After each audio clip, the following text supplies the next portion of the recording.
Morning to all. कैसे हैं? नमस्कार विनोद जी, पाटनी जी नमस्कार। नमस्कार साहब, यादव साहब जी नमस्ते। नमस्ते रोहित जी।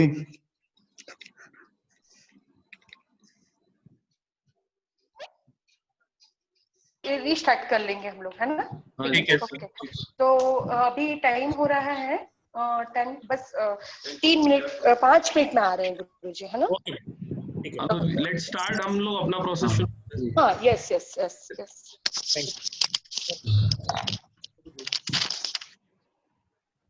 नितिन जी, हाँ सर, स्टार्ट करें? हाँ जी,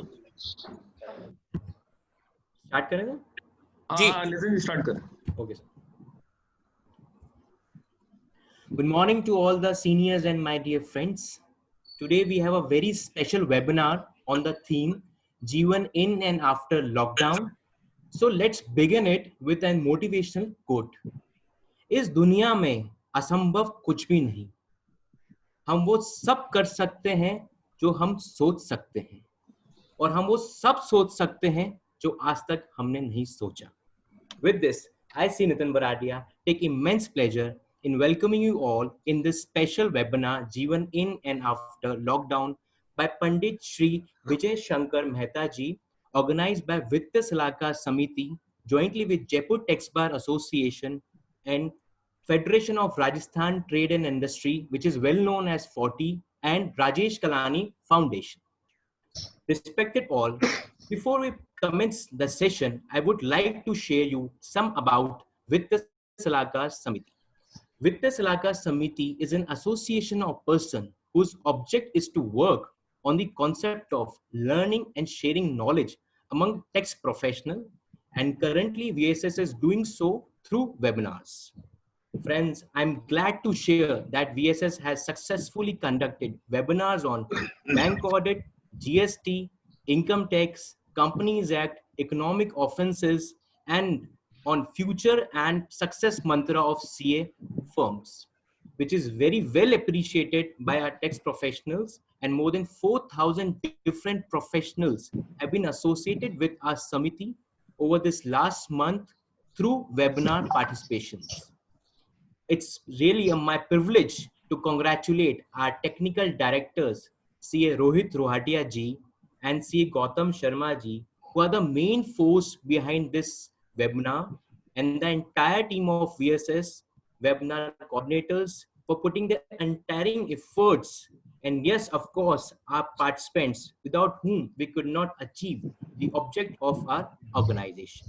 So with this, I invite CA Abhishek Sharma ji to give welcome address to our participants. Abhishek sir, please. Thank you, Nitin ji. Good morning to all our members. परम आदरणीय पंडित विजय शंकर जी मेहता अब से भी कुछ समय में हमें ज्वाइन करने वाले हैं, जो आज हम सबको विश्व के पहले हनुमान चालीसा से ध्यान के केंद्र अपने मेडिटेशन थ्रू हनुमान चालीसा शांतनम से हम सबको संबोधित करने वाले हैं. उन्होंने हमारे को महाकाल की नगरी उज्जैन में शांतनम स्थित है, उन्होंने हमारे को अनुमति दी, हमें समय दिया, उसके लिए हम उनके आभारी हैं. और मैं पंडित जी जब तक ज्वाइन करें तब तक उनके एब्सेंस से हमें उनको अपने वित्त सलाहकार समिति, साथ में राजेश कलानी फाउंडेशन, 40 और जयपुर टैक्स बार एसोसिएशन की तरफ से आपको सब दिल से धन्यवाद देता हूं पंडित जी को, और आभार प्रकट करता हूं. We are feeling very proud and honoured that Pandit ji will be addressing us, blessing us, guiding us. आपका बहुत बहुत अभिनंदन, और we welcome you all, sir, from the core of our heart, and particularly in this pandemic time of COVID, where we all are struggling. The Guruji हमें इस lockdown की अवधि को, इसके बाद की अवधि को, जिसको कि अभी अपन पोस्ट कोरोना वर्ड बोल सकते हैं, उसमें उस बारे में अपने को संबोधित करेंगे अभी कुछ क्षणों में. साथ में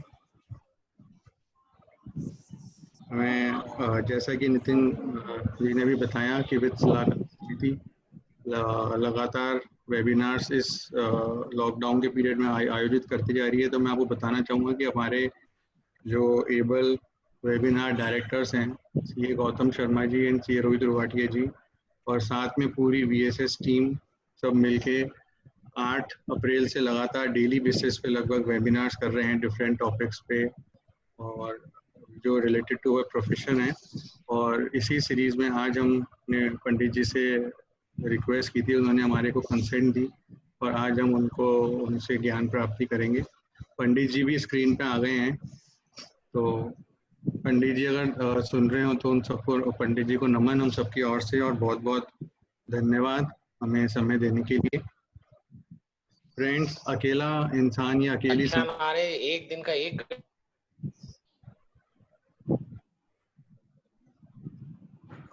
मैं कंटिन्यू करना चाहूँगा। 1 मिनट, पंडित जी के यहाँ से फ़ोन आ रहा है। हेलो,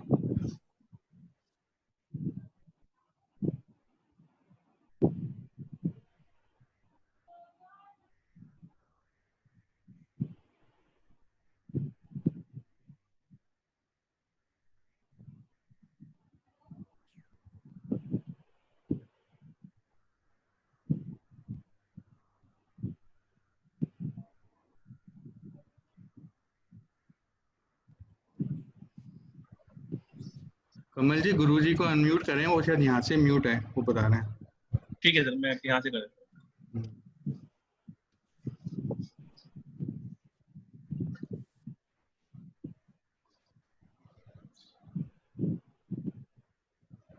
दिया गया। जस्ट अ सेकंड सर, मैं अनम्यूट कर रहा हूँ। प्रणाम गुरुजी, पंडित जी, विजय शंकर जी, मेहता जी ने में ज्वाइन कर लिया है। हमारे हनुमान। प्रणाम सर, मैं सबकी तरफ से आपका बहुत बहुत स्वागत करता हूँ, और आपको बहुत बहुत धन्यवाद देता हूँ कि आपने इस समय में पोस्ट कोरोना पीरियड में वर्ल्ड को जो सब वैश्विक महामारी झेल रहे हैं, हमारे ये निमंत्रण को स्वीकार किया और हमें सबको आशीर्वचन देने, गाइड करने, मार्गदर्शन करने आप पधारे हैं। धन्यवाद सर आपका बहुत बहुत। मैं बस मेरा उद्घाटन, ये वेलकम स्पीच में बस 2-1 चीज़ें और बची हैं, फिर मैं आगे बढ़ूंगा। मैं बस सर ये पंडित जी निवेदन कर रहा था कि भाई हमारे संस्था के बारे में बताया थोड़ा सा मैंने, कि हम लोग कब कैसे विद सलाहकार समिति, हमारे जो वेबिनार डायरेक्टर्स हैं गौतम जी और पूरी टीम के साथ 8 अप्रैल से लगातार रोज 2 घंटे का वेबिनार्स कर रहे हैं प्रोफेशनल टॉपिक्स पे। और हमारे इस आज का जो वेबिनार है, ये इसमें हमारे साथ हम अकेले नहीं हैं, विद सलाहकार समिति के साथ राजेश कालानी फाउंडेशन, 40 और जयपुर टैक्स बार एसोसिएशन भी जुड़ा है। अकेला इंसान या अकेली संस्था कुछ नहीं कर सकता, लोग मिलके समान उद्देश्य लेके ही कुछ चीज़ों को आगे बढ़ा पाते हैं। तो उसी कड़ी में इन सबका हमें साथ मिला, उन सबके लिए धन्यवाद। मैं इन तीनों संस्थान के ऑफिस बियरर्स और जो मेंबर्स हैं जो हमारे साथ आज जुड़े हैं, उन सबका भी वेलकम करता हूँ इस वेबिनार में। और पंडित जी, विजय शंकर जी, मेहता का हमें समय समय पे आशीर्वाद मिलता रहता है। पहले भी हमारा एक बार 2018 में कर सलाहकार संघ के दिवाली सम्मेलन में पंडित जी को आशीर्वाद में मिला था, तब जयपुर पधारे थे पंडित जी। और आज के और 5-6 साल पहले हमारी जयपुर ब्रांच में जब हमारे webinar director Gautam ji branch chairman थे, तब भी एक बिरला ऑडिटोरियम में कार्यक्रम पंडित जी का आशीर्वाद और स्नेह वचन और आशीर्वचन सुनने को मिले थे। तो बहुत बहुत धन्यवाद पंडित जी, आप हमें हमेशा हमारे लिए अवेलेबल रहते हैं। और मैं ऑल्सो सबको जो जीवन प्रबंधन समूह है, उन सबके भी मेंबर्स का और उन सबके भी जो ऑफिस बियरर्स है, सबको वेलकम करना चाहूँगा, जिन्होंने हमें कोऑर्डिनेट किया इस वेबिनार को आयोजित करने में। और आखिरी में जितने भी हमारे मेंबर्स, जो हम हर बार बात बोलते हैं कि बिना आप लोगों की उपस्थिति के, बिना आप लोगों की शक्ति के कोई भी संस्था, कोई भी एसोसिएशन, कोई भी ऑर्गेनाइजेशन कोई काम नहीं कर सकती। हर हमारा एंडेवर आप लोगों की सहयोग से और आप लोगों के पीछे खड़े हैं, इसलिए होता है। तो आप सबका भी तहे दिल से स्वागत करता हूँ, और आगे के लिए वापस हमारे आज के कन्वीनर नितिन जी को हैंड ओवर करता हूँ। धन्यवाद। नितिन जी, धन्यवाद सर, धन्यवाद. Thank you Abhishek sir for giving the welcome address as well as giving kind words of appreciation. Dear all, as today we are pleased to organize this webinar with Forty and Rajesh Kalani Foundation and Jaipur Tax Bar Association. So with this, I request C. Amit Agarwal ji to kindly give introduction of Forty to our participants. Please sir, Amit Agarwal ji.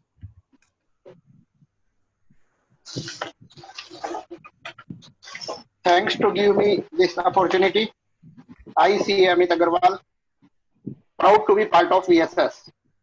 I am here to give brief about Forty. Federation of Rajasthan Trade and देख Industry. लो और उससे बात करो.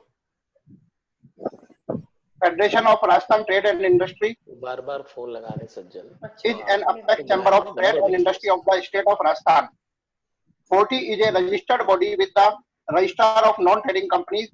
It has a membership of more than 2 lakhs direct indirect members, which includes trade and industry establishment, industry specific associations, institutions, besides individual, encompasses wide spectrum of industries and trade in all the sector of economy.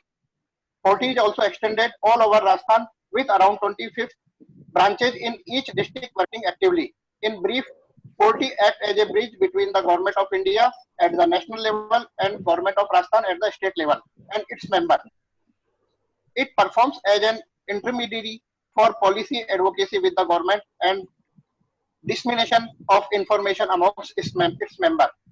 The main objective are to solve various problems related to trade and industry and general society, clarification of various rules, regulations, and intact laws.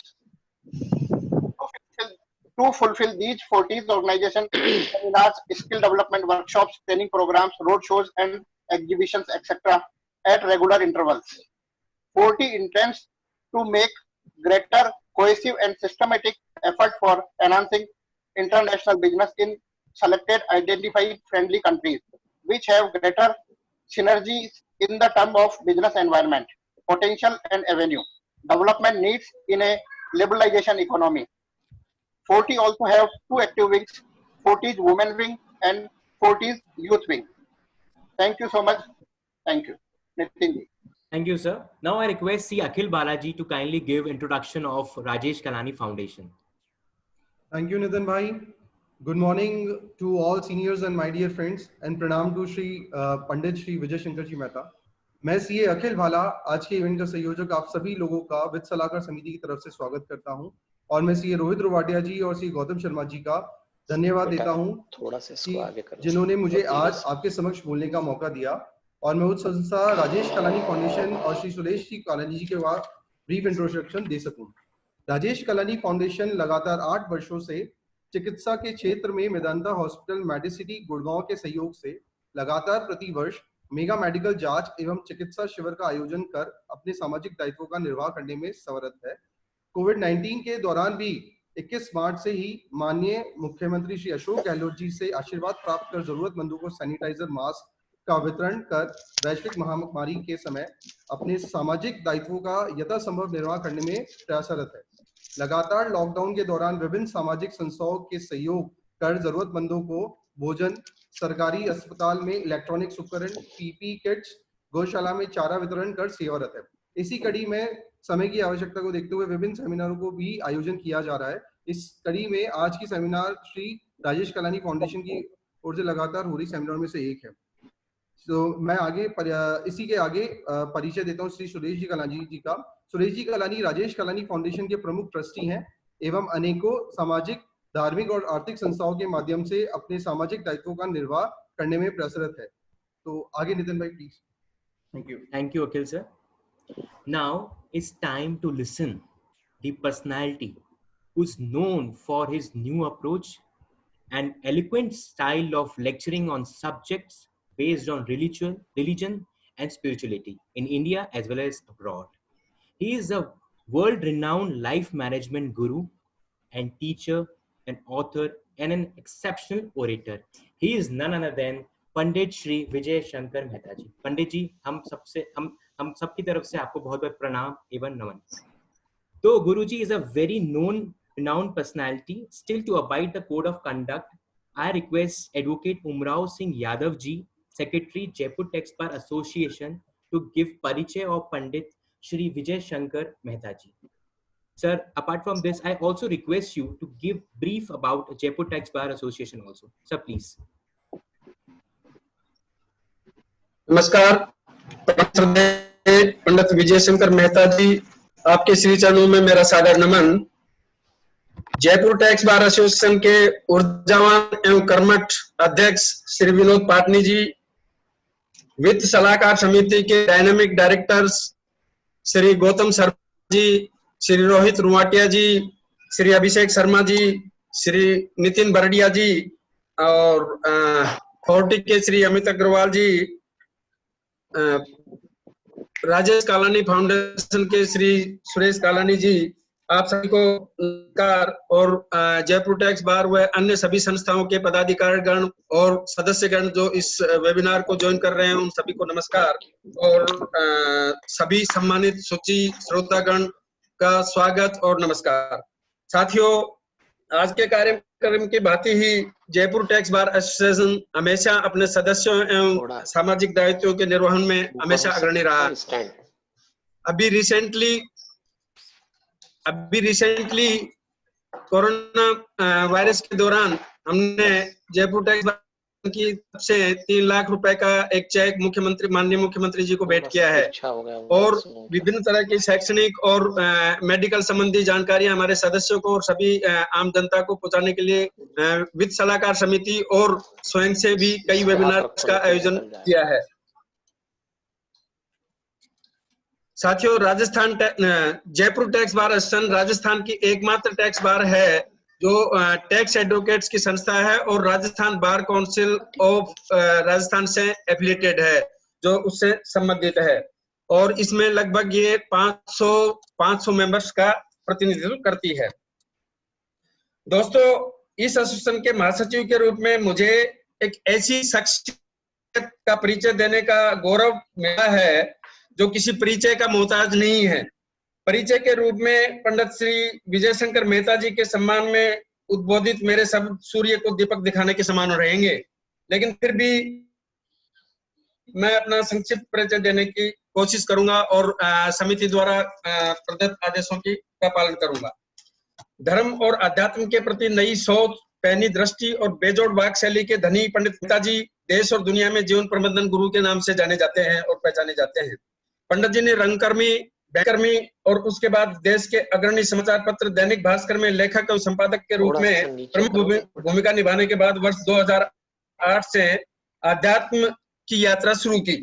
इस दौर में 5 प्रमुख उद्देश्यों के साथ आध्यात्मिक संस्था जीवन प्रबंध समूह की स्थापना कर व्याख्यान व प्रवचन श्रृंखला की शुरुआत की और भारत सहित दुनिया के करीब 20 देशों में 80 विषयों पर लगभग 4000 से अधिक व्याख्यान व प्रवचन पंडित जी दे चुके हैं। पंडित जी, आप ही की प्रेरणा से महाकाल की नगरी उज्जैन में विश्व के पहले हनुमान चालीसा से ध्यान केंद्र शांतम का निर्माण किया गया है और मैं सौभाग्यशाली हूं कि उस शांतम के दर्शन मैंने अभी रिसेंटली फरवरी में ही किए हैं और वहां पर बहुत ही शानदार तरीके से हनुमान चालीसा से ध्यान का विशेष प्रशिक्षण दिया जाता है।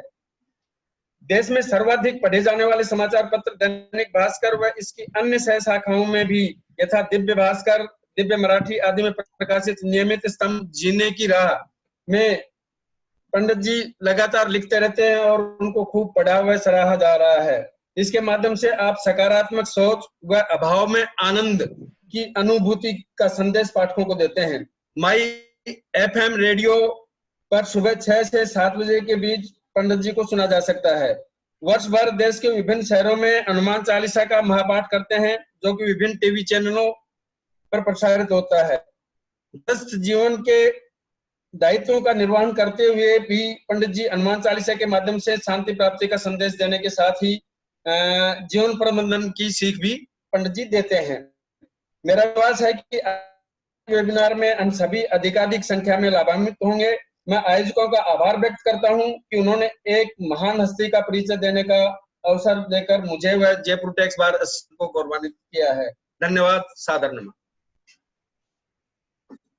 धन्यवाद यादव जी।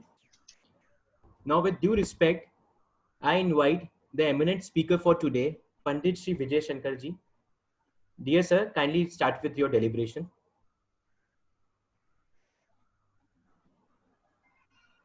गुरु जी, शायद कुछ टेक्निकल प्रॉब्लम आ रही है. गुरु जी, पूछता हूँ एक मिनट.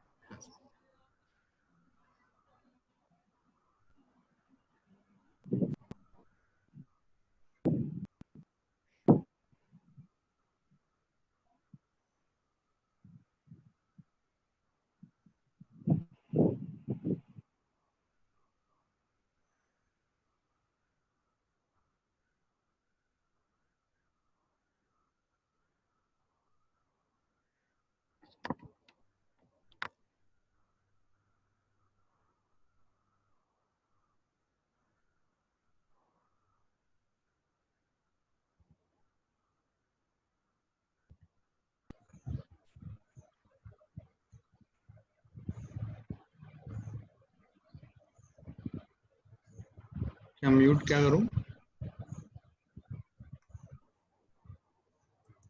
अच्छा, वो वापस ज्वाइन कर रहे हैं, कोई उनका टेक्निकल इशू आ गया सिस्टम में. वो ये बोल रहे हैं कि एक बार गुरुजी को लीव कैसे करते हैं, लीव करा दीजिए एक बार. कमल जी प्लीज एक बार देखें.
हम क्षमा चाहते हैं, कुछ टेक्निकल कारणों के कारण थोड़ा सा डिले हो रहा है. आप सभी से रिक्वेस्ट है आप जुड़े रहें. गुरुजी कुछ क्षणों में ज्वाइन करेंगे.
गुरुजी शीघ्र ही हमारे बीच में जुड़ रहे हैं. कुछ टेक्निकल प्रॉब्लम चल रही है उज्जैन के अंदर में. कृपया हमारे साथ बने रहिए.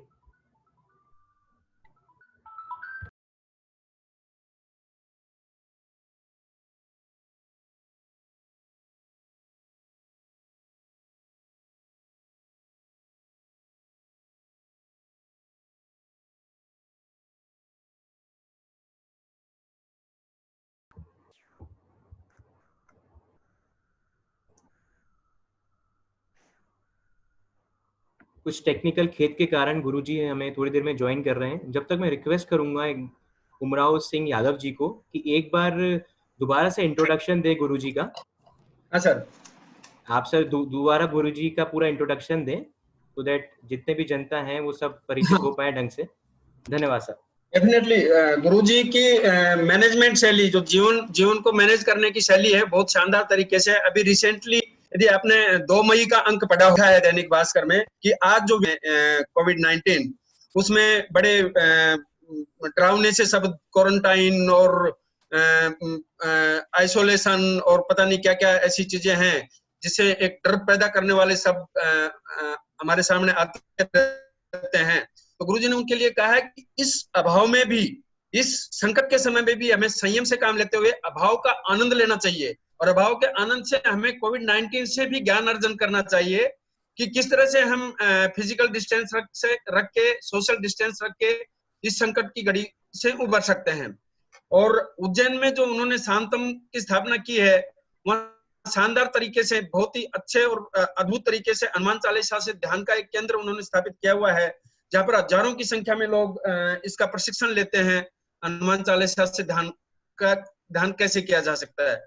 हनुमान भक्त के रूप में जैसा आप सभी को विदित है कि ये हनुमान भक्त के रूप में विश्व विख्यात हैं और करीबन 20 देशों की यात्रा कर चुके हैं और 4000 से ज्यादा व्याख्यान दे चुके हैं देश और विदेश में।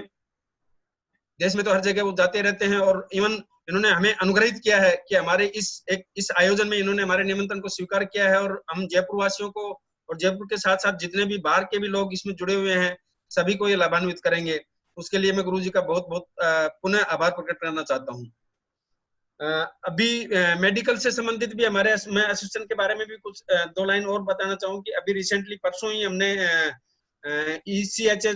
EHCC हॉस्पिटल के डॉक्टर आशीष मेडकेकर के से कोविड-19 एंड आफ्टर कोविड-19 मतलब आफ्टर लॉकडाउन के बारे में जयपुर टैक्स बार एसोसिएशन ने एक इसी तरह की वेबिनार आयोजित की थी। उसमें बहुत सारे लोगों ने पार्टिसिपेट करके उसका आनंद लिया और उसके बारे में बहुत सारी जानकारियां उनसे हासिल की। और ये अच्छा है कि वित्त सलाहकार समिति लगातार जैसे ज्ञानवर्धन के लिए GST और इनकम टैक्स और दूसरे टैक्सेशन के बारे में और साथ ही आध्यात्मिक और इन सामाजिक सरोकारों के बारे में ध्यान रख रही है। तो वित्त सलाहकार समिति के सभी पदाधिकारी और अन्य साथी जो कार्यकारी हैं वो भी सभी साधुवाद के और धन्यवाद के पात्र हैं। और साथ ही अब मैं नितिन जी से आगे कुछ वित्त सलाहकार समिति के बारे में कुछ बताएं मैं निवेदन करूंगा सर। धन्यवाद सर, बहुत अच्छा आपने गुरुजी का परिचय दिया और जो रिसेंटली उनने सारे कार्य करे हैं उसके बारे में आपने बताया। मैं बड़ा खुशकिस्मत हूँ ये बताते हुए कि आपने मुझे कहा कि मुझे वित्तीय सलाहकार समिति के बारे में परिचय देना है। वित्तीय सलाहकार समिति बेसिकली एक ऑर्गेनाइजेशन है जिसे फॉर्म किया गया है उस पर्पस के लिए जिसमें हम बहुत सारी नॉलेज दे सकें, लोगों को नॉलेज शेयर कर सकें। बहुत सारे जनों को इससे लर्निंग मिली है। लगातार 8 अप्रैल से हम सेशन ऑर्गेनाइज कर रहे हैं और जैसे कि हमने सुना है कि अगर कोई भी डिफिकल्टी आती है तो एक अपॉर्चुनिटी भी हमें मिलती है। सो वो हमें अपॉर्चुनिटी इस कोविड के कारण मिली है, हमें बहुत कुछ लर्न करने को मिला है। वित्तीय सलाहकार समिति ने 8 अप्रैल से लगातार बहुत सारे सेशन ऑर्गेनाइज करे हैं। पहले उन्होंने बैंक ऑडिट के लिए 4 दिन का सेशन लिया जिसमें उन्होंने सब कुछ बैंक ऑडिट के बारे में इन एंड आउट बताया। उसके बारे में GST के बारे में भी उन्हें बहुत अच्छी तरह से बेसिक कॉन्सेप्ट और जो भी डिफिकल्ट चीज़ है, जो टेक्निकल इश्यूज हैं, उसके बारे में भी पूरा बताया। उसके बाद में हम लोगों ने इनकम टैक्स का भी सेमिनार करा जिसको बहुत सारे ऑर्गेनाइजेशन के साथ में हमने ऑर्गेनाइज करा और जो बहुत रिनाउंड स्पीकर हैं जिनका मिलना बहुत मुश्किल होता है उन्होंने भी हमें आके सपोर्ट करा और हमारे साथ में इस सेशन को ज्वाइन करा और उन्होंने बहुत अच्छी लर्निंग्स हमें दी। उसके बाद में डिमांड थी कि भाई कंपनीज एक्ट के बारे में भी हम कुछ बता पाए, तो कंपनीज एक्ट का भी हमने सेशन ऑर्गेनाइज करा। उसमें जो बेसिक्स थिंग है कि जो कंपनीज के बारे में बतानी थी वो भी हमने बताई। फिर रिनाउंड स्पीकर थे हमारे पास ITT एक्स मेंबर, उन्होंने हमें इकोनॉमिक ऑफेंस के बारे में बताया। और हमारे वेबिनार डायरेक्टर जो हैं सीए रोहित त्रिपाठी जी, उनने भी हमें बहुत अच्छा जो हमारी फर्म्स है उनके मर्जर के बारे में भी बताया काफी इंटरेस्टिंग था। और आज हम आपके समक्ष प्रस्तुत हैं Rajesh Kalani foundation and 40 and Jaipur tax bar association के साथ एक नॉन टेक्निकल सेशन जो बहुत ही जरूरी है, जीवन से बहुत ही जुड़े अथित पे बेस्ड है कि क्या होगा क्या होगा। हमारे अनुमान आवाज आई गुरुजी की? नितिन जी, गुरुजी हमारे साथ जुड़ चुके हैं फिर से, बिल्कुल बिल्कुल बिल्कुल बिल्कुल। और हम लोग सेशन को स्टार्ट करने का प्रयास। Right right right. गुरुजी मैं प्रणाम करता हूँ आपको सभी की तरफ से। आ रहा है, क्या करना है मुझे?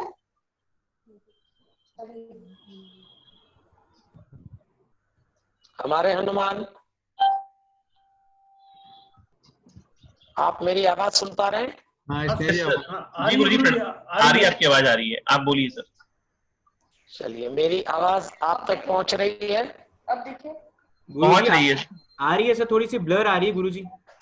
अच्छा, आज ही नेटवर्क का इशू हो गया है, नहीं तो हम रोज एक दो जूम मीटिंग करते हैं, कभी ऐसा हुआ नहीं, आज हो गया ऐसा। तो कोई बात नहीं गुरुजी, चलिए बातचीत शुरू, आपकी आज्ञा हो तो अपन बातचीत शुरू करें। जी गुरुजी, प्रारंभ करें, सेशन प्रारंभ करें गुरुजी, धन्यवाद। हाँ, मैं क्षमा चाहता हूँ, किसी कारण से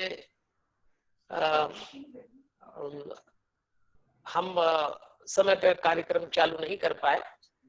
तो मुझे आप थोड़ा सा ये बता दें कि इस समय बज रहे हैं 12 बज के लगभग 15 मिनट, तो मुझे कितनी देर बोलना है और कितनी देर बाद फिर हमारे प्रश्नोत्तर होंगे, ऐसा थोड़ा मुझे बता देंगे?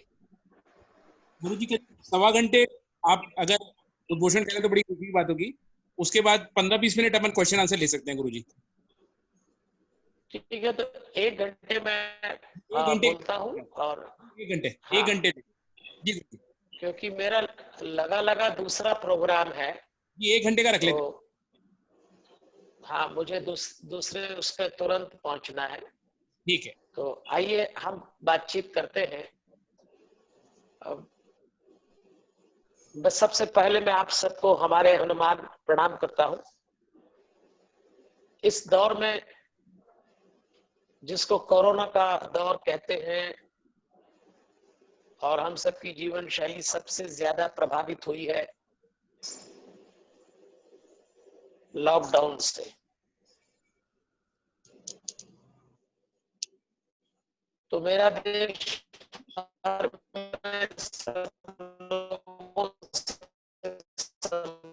संपर्क रहता है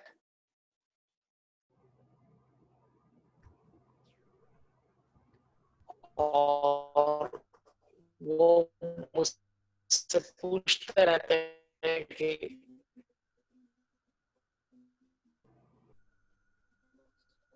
लॉकडाउन में किस तरह का जीवन जिया जाए। चिंता केवल अभी लॉकडाउन की नहीं है, फिक्र इस बात की है कि इसके बाद जीवन कैसा होगा।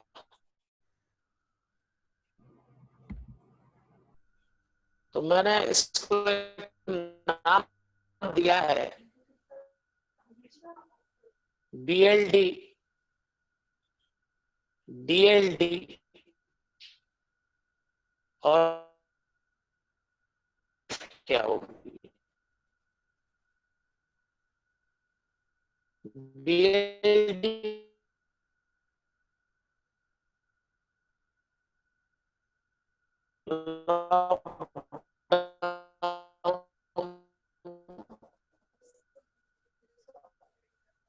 DLD यानी आफ्टर, बहुत अधिक तो मैं आप ले रहे होंगे उस पे नहीं, अध्यात्म की दृष्टि से चाहूंगा। आप मुझे सुन पा रहे हैं?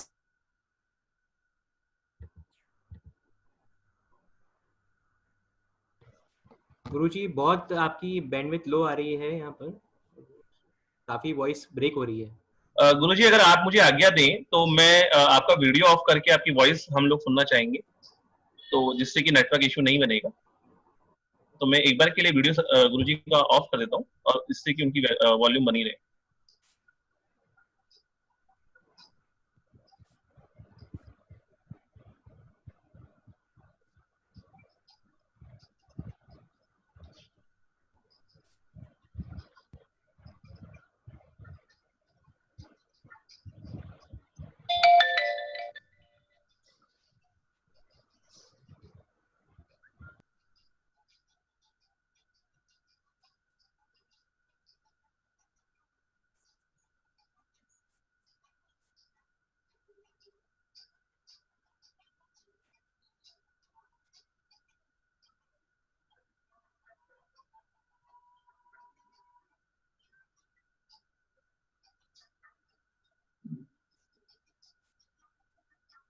हेलो मैडम, कमल जैन बात कर रहा हूँ।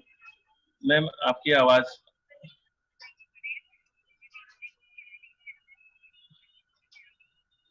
एक सेकंड मैं कर देता हूँ। विजय जी के नाम से ना मैम, उनका नहीं नाम नहीं आ रहा उनका, किस नाम से आए हैं?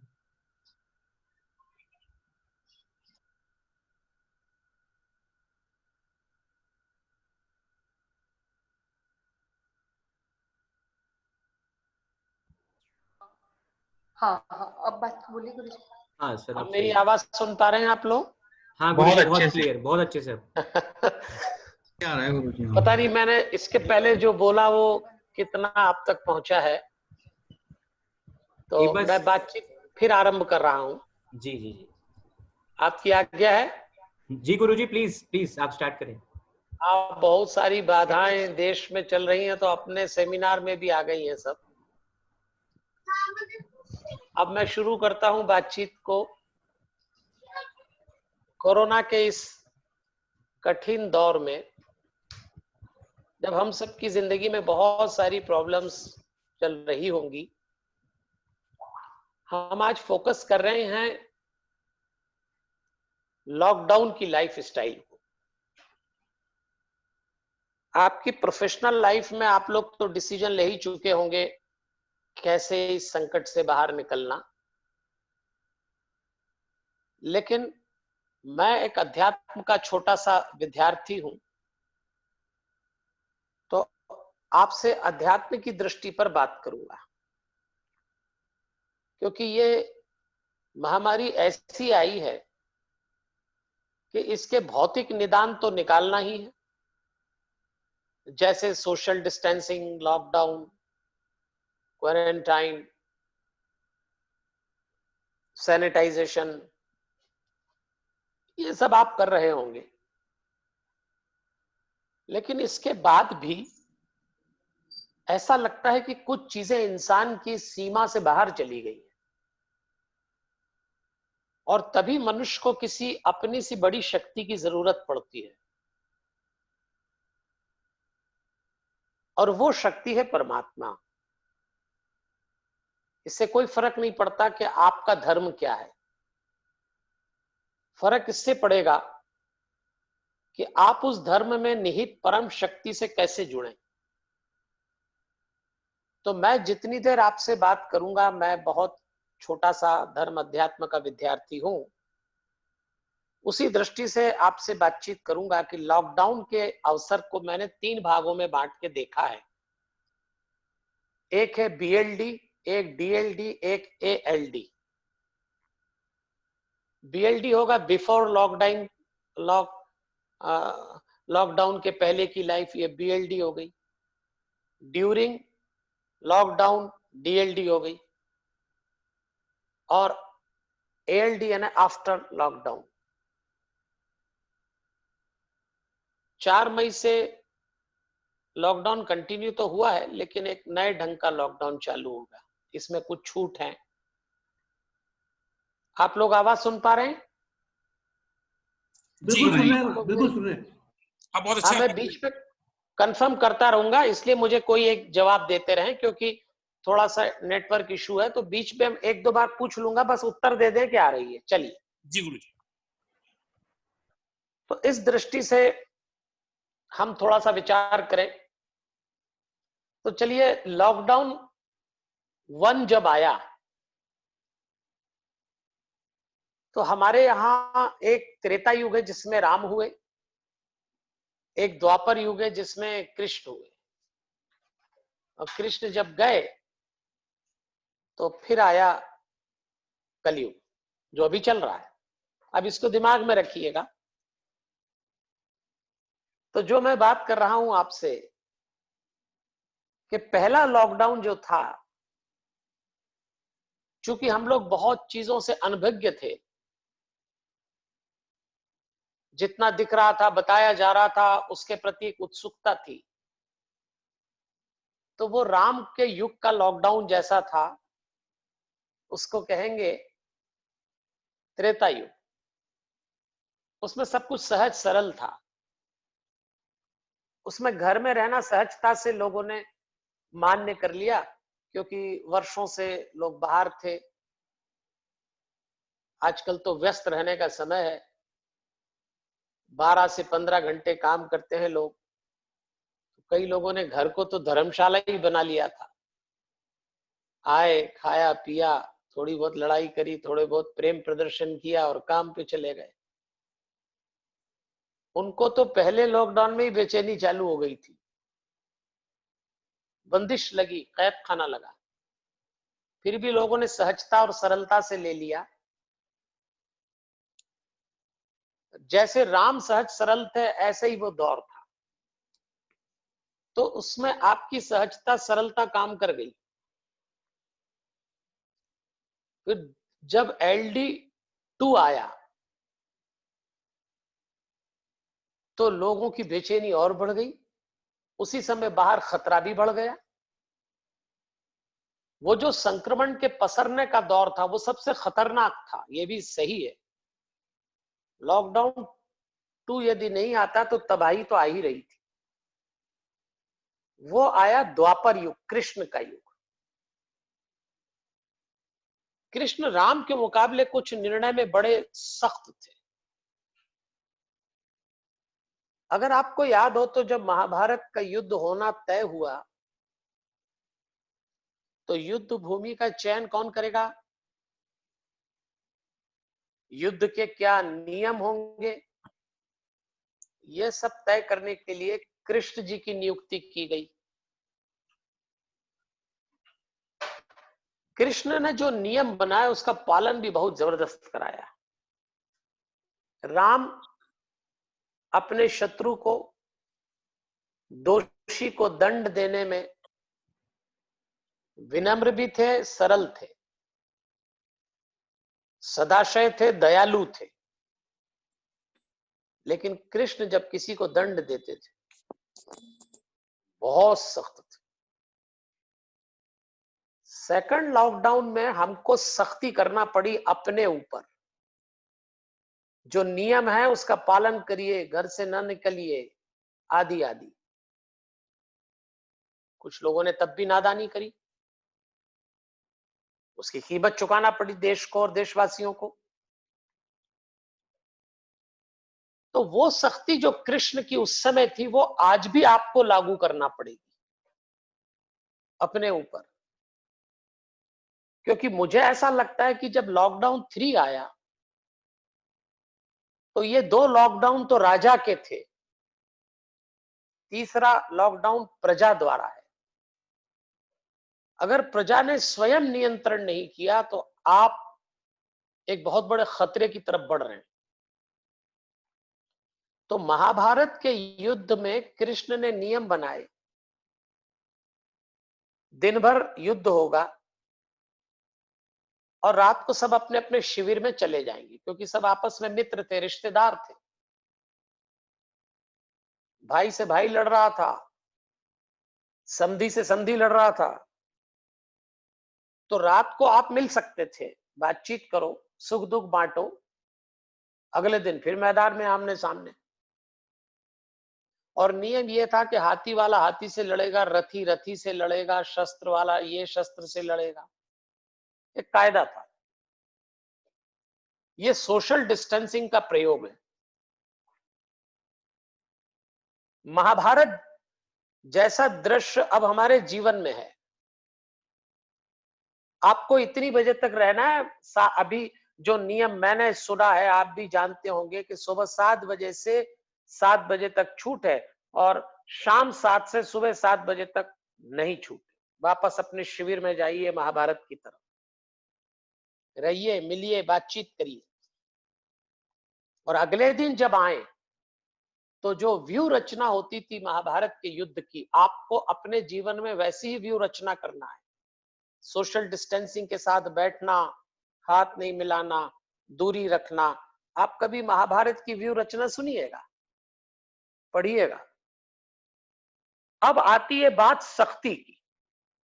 ये तो नियम थे, हम ही लोग नियम बनाते हैं, हम ही लोग नियमों को तोड़ देते हैं। अब देखिए, कृष्ण नियम का पालन करने में इतने सख्त थे कि कृष्ण जी ने उसी सख्ती से 3 लोगों को मरवाया था। आप अगर उस दृश्य को देखें उनकी मृत्यु के, तो आपको लगेगा किस लेवल पे जाके सख्ती अब हमको अपने और अपने लोगों के साथ करना पड़ेगी। भीष्म के सामने जब अर्जुन आए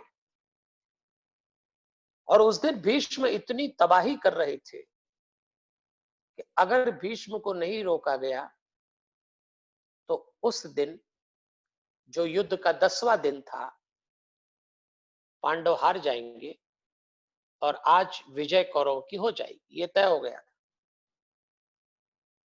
तब कृष्ण ने अर्जुन से कहा, योजनाबद्ध ढंग से शिखंडी सामने लाया गया। शिखंडी को देखकर भीष्म जी ने अपने शस्त्र रख दिए, क्योंकि उनकी प्रतिज्ञा थी कि जो पूर्ण पुरुष नहीं होगा मैं उससे युद्ध नहीं करूंगा। और जब उन्होंने शस्त्र रखे तो कृष्ण ने अर्जुन से कहा, शस्त्र उठाओ और इनको मृत्यु प्रदान करो। अर्जुन ने मना कर दिया। एक तो ये भीष्म पितामह इतने बड़े योद्धा हैं, दूसरा उनके पास शस्त्र नहीं है और निशस्त्र पर वार करना नियम के भी विरुद्ध है। तब कृष्ण ने कहा था, इस समय एक ही नियम चलेगा जिससे धर्म बचे। कोरोना के दौर में एक ही नियम चलेगा जिससे जीवन बचे। उस नियम के पालन में कितनी सख्ती करना पड़े। कृष्ण ने अर्जुन से कहा, तीर चलाओ। अर्जुन ने पूरा शरीर बींध दिया भीष्म पितामह का। तब कृष्ण ने कहा था, इतिहास को यह अवसर न दो कि लोग कहें भीष्म जैसा योद्धा एक शिखंडी के हाथों मारा गया। शिखंडी तीर चला रहा था। कम से कम इस महान योद्धा को अर्जुन, तुम जैसे योद्धा के तीर से तो मृत्यु दो। तर्क बड़ा कठिन था, लेकिन कृष्ण भीष्म की मृत्यु पे हमको एक बात सिखा के गए। चूंकि धर्म जिताना था, इसलिए भीष्म पे प्रहार करना ही था। आज हमारे सामने जीवन बचाना और जीविका बचाना, दो स्थितियां आमने सामने आ गई हैं। अगर केवल जीविका बचाएंगे तो जीवन चला जाएगा, केवल जीवन बचाएंगे तो जीविका चली जाएगी। दोनों का मध्य मार्ग निकालना। हर मृत्यु के समय, दंड देते समय कृष्ण ने मध्य मार्ग निकाला। उन्होंने कहा, आप शरशैया पे लेट जाइए, इच्छा मृत्यु का वरदान है आपको, लेकिन युद्ध के मैदान में आपको मरना पड़ेगा। आज इतना सख्त हमको कोरोना को लेकर होना पड़ेगा। ये 3rd लॉकडाउन बड़ा रिस्की है। इसमें लोग बाहर निकल जाएंगे और जरा सी मर्यादा छोड़ी, आप खुद अपने घर मौत बुलाएंगे। कब तक सरकार आपकी देखभाल करेगी? जो करना था सरकार ने कर दिया। अब भी अगर हम कृष्ण की तरह सख्त नहीं हुए, आइए, कृष्ण ने एक मौत द्रोण को भी दी थी। मैं ये बात आपको सिर्फ इसलिए बता रहा हूं कि लॉकडाउन 2 की सख्ती अगर लॉकडाउन 3 तक आप नहीं ला पाए, सरकार ने अपनी सख्ती को धीरे से सिकुड़ लिया है। अब आपकी सख्ती, जनता की सख्ती काम आएगी। हम लोगों की आदत होती है हमारे सारे काम सरकार करे, तो हम लोग ऐसे होगा कि हमारी सख्ती भी सरकार करे। अब तो आपको करना है भाई। द्रोणाचार्य ने ऐसा भीषण युद्ध किया 15वें दिन। महाभारत का युद्ध 18 दिन चला था। 10 दिन तक भीष्म पितामह सेनापति थे, अगले 5 दिन द्रोणाचार्य थे। तो 15वें दिन द्रोणाचार्य ने ऐसा युद्ध लड़ा कि फिर तय हो गया कौरव जीत जाएंगे। तब कृष्ण ने अश्वत्थामा नाम के हाथी को भीम के हाथों मरवा दिया। अश्वत्थामा हाथी मरा, उन्होंने घोषणा कराई, अश्वत्थामा हतो, अश्वत्थामा हतो, अश्वत्थामा मर गया। द्रोणाचार्य ने सुना तो उनको लगा कि कौन मरा, वो भी जानते थे, वो भी ये जानते थे अच्छी तरह कि अश्वत्थामा हाथी भी है और मनुष्य मेरा बेटा भी है। उन्होंने उस समय युधिष्ठिर उत्तर देते इसके पहले शंख बजवा दिया। उस भ्रम में द्रोणाचार्य ने अपने शस्त्र रख दिए, और जब द्रोणाचार्य ने शस्त्र रखे तो कृष्ण ने अर्जुन से कहा उतारो मस्तक। अर्जुन ने मना कर दिया, युधिष्ठिर ने मना किया, भीम ने मना कर दिया, नकुल और सहदेव अड़ गए, और पांचों भाइयों ने भगवान से कहा ये आप अच्छा नहीं कर रहे हैं, गुरुदेव के साथ ये ठीक नहीं हो रहा। तब भगवान ने इन पांचों को अनदेखा किया और धृष्टद्युम्न को, जो सेनापति था, द्रौपदी का भाई था, उसको आदेश दिया इनका मस्तक उतार दो। उसने उतार दिया। पांचों पांडवों ने हाहाकार मचाया। भीम तो कृष्ण के सामने ही खड़े हो गए। उस समय जो कृष्ण बोले वो आप भी सुन लें। मैं ये प्रसंग इसलिए सुना रहा हूं और सुनाता रहता हूं, इतने सख्त होना पड़ेगा तब उस मौत को अपने घर आने से रोक पाएंगे। कृष्ण ने पांडवों से कहा कि किसका पक्ष ले रहे हो, मुझे दोषी बताते हो? पूछो द्रोणाचार्य से, वो आज के सेनापति थे। योद्धा को शस्त्र तब गिराना चाहिए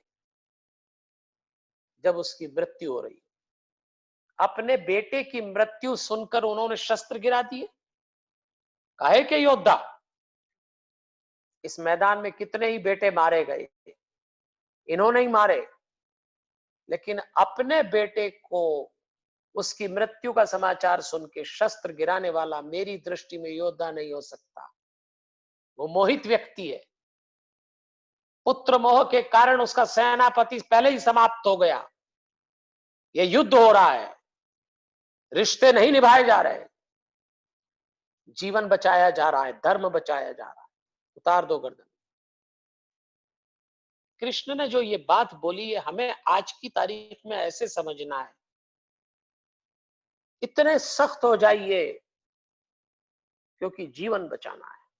वहां धर्म बचाना है, यहाँ जीवन बचाना, और जीवन एक धर्म है। इसलिए आपसे मैं हाथ जोड़ के कह रहा हूं, मेरी फिक्र यह है कि 4 मई से जब जीवन में ढील आएगी, कोरोना के लॉकडाउन, दुरुपयोग न कर जाएं, नासमझी न कर जाएं। बहुत बड़ा खतरा आ रहा है ये। और बात तो सही है कि जीविका भी दांव पे लगी है, जीवन भी दांव पे लगा है। मैं ये बिल्कुल नहीं कहूंगा कि लॉकडाउन सख्त रखें, क्योंकि जीविका भी चलाना है, और आप लोग तो जीविका पक्ष के जानकार हैं। भारत की जो आर्थिक स्थिति है, जो जीविका की स्थिति है, आपसे अच्छा कौन जान सकता है? मुझे तो लगता है गर्भवती के लिए एक दाई के समान है आप। दाई के अलावा कौन जान सकता है कि पेट की क्या स्थिति है? तो आप तो भली भांति जानते हैं, लेकिन आपका एक जीवन भी है, आपका घर है, पत्नी, बच्चे, पति, माता पिता, उस जीवन को भी तो बचाना है। और ये तो आपने देख लिया कितनी तेजी से पकड़ता है कोरोना। तो LD2 में जो कृष्ण की शक्ति थी वो LD3 तक आए, ऐसा मेरा आपसे कहना है। देखिए देवियों और सज्जनों, जब आप सख्ती करेंगे, आलोचना भी होगी, निंदा भी होगी, कुछ निर्णय होगी। अब हमारे कृष्ण जी के जीवन की एक घटना सुनाता हूं। अपयश मिले, कोई सख्ती करे तो कलंक मिलेगा। अब जो लोग कारोबार में उतरेंगे, दृश्य बदला बदला है। हो सकता है जो आपके प्रेमी थे वो विद्रोही हो जाएं, बहुत सारी चीजें होंगी। तो विपरीत तो कृष्ण के जीवन में भी आया। अभी तो रिश्ते दम तोड़ने वाले, बहुत सारे।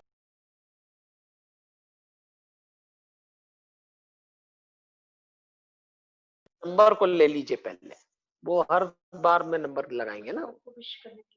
आप नंबर लेके जवाब दीजिए उनको, हम डिस्टर्ब हो रहे हैं। क्षमा चाहता हूं, आज बहुत फोन आ रहे हैं, तो मैं अपने लोगों से कह रहा हूं उस नंबर को ले लें जो नंबर है। आइए मैं अपनी बात जारी रखता हूं, उसको काटिए बाद में, पहले नंबर लेके उनको होल्ड पे डालिए। आप मेरी आवाज सुन पा रहे हैं? जी गुरुजी। हाँ, तो मैं ये निवेदन कर रहा था कि विपरीत समय तो कृष्ण जी को भी जीवन में देखना पड़ा।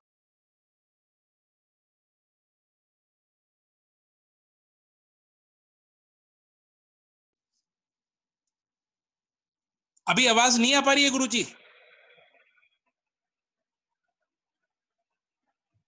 चले लीजिए, अब आ रही है। विपरीत समय ऐसा देखना पड़ा। एक बार द्वारिका में सत्राजित नाम के एक व्यक्ति थे, वो सूर्य के उपासक थे। तो सूर्य ने प्रसन्न होकर उनको एक मणि दी जिसका नाम था स्यमंतक मणि। 20 तोला सोना रोज देती। तो कृष्ण जी ने उनसे कहा कि ये मणि आप राजकोष को दे दें, राज्य को धन की आवश्यकता है, अकेले व्यक्ति के पास इतना धन आएगा तो क्या काम का। सत्राजित ने मना कर दिया। भगवान ने कहा आपकी इच्छा। सत्राजित का एक भाई था प्रसेनजित। एक दिन उसने अपने भाई को बिना बताए वो मणि ली और शिकार खेलने चला गया। शेर ने उसी का शिकार कर लिया, भाई का मर गया, मणि गायब हो गई। तो सत्राजित ने पूरी द्वारिका में कहा कि कृष्ण ने मेरी मणि चुरा ली और मेरे भाई की हत्या कर दी। देखते ही देखते कृष्ण चोर और हत्यारे बता दिए गए। जहां जाते लोग आपस में बातचीत करते, कृष्ण ने ऐसा कर दिया, हत्या कर दी, चोरी कर दी। चोर और हत्यारे होने का कलंक लगा कृष्ण। जहां भी जाते लोग खुसर फुसर करते। और मित्रों, इस दुनिया में जितने काम आसान हैं, आसान में भी आसान काम यह है किसी को बदनाम कर देना। बड़ी आसानी से आप 2 शब्द उसके लिए निकाल दीजिए,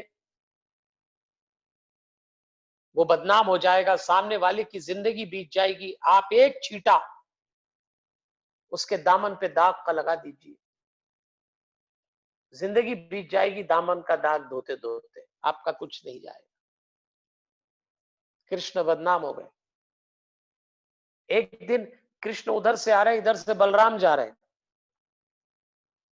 तो बलराम ने कहा कृष्ण ये आजकल क्या सुनाई देता है, कहाँ है प्रसेनजित, कहाँ है मणि, क्या किया तूने। तो कृष्ण ने अपने भाई बलराम से कहा दाऊ आप भी मुझ पर संदेह कर रहे हैं, आप तो मेरे बड़े भाई हैं। तो बलराम जी ने कहा देख रे कृष्ण, मैं तुझे बचपन से जानता हूं, तू कुछ भी कर सकता है। भगवान कृष्ण शायरी तो नहीं करते थे, पर अगर शायरी करते होते तो ये शेर उसी समय लिखते। आग अपने ही लगा देते हैं, आग अपने ही लगा देते हैं, गैर तो सिर्फ हवा देते। कृष्ण बदनाम हो गए, लेकिन उन्होंने बाद में जंगल जाके प्रसेनजित को ढूंढा, उसकी हड्डियों के ढेर देखे, मणि उन्होंने जामवंत से ली और ला के दी। जो बात मैं आपसे कहना चाहता हूं कि इतना विपरीत कृष्ण के जीवन में आया, लेकिन उन्होंने संघर्ष की वृत्ति छोड़ी नहीं। आप और हम आज अब बहुत सारी मुसीबतों का सामना करने वाले हैं। आने वाला टाइम टफ है, और चूंकि सभी के जीवन में टफ आएगा, इसलिए लोग आपस में संबंध खराब करेंगे, आरोप प्रत्यारोप करेंगे, एक दूसरे पे अकारण क्रोधित होंगे, चिड़चिड़े होंगे, घर में भी और घर के बाहर भी। तो आपका इस समय शस्त्र क्या होना चाहिए? सोशल डिस्टेंसिंग, लॉकडाउन का पालन,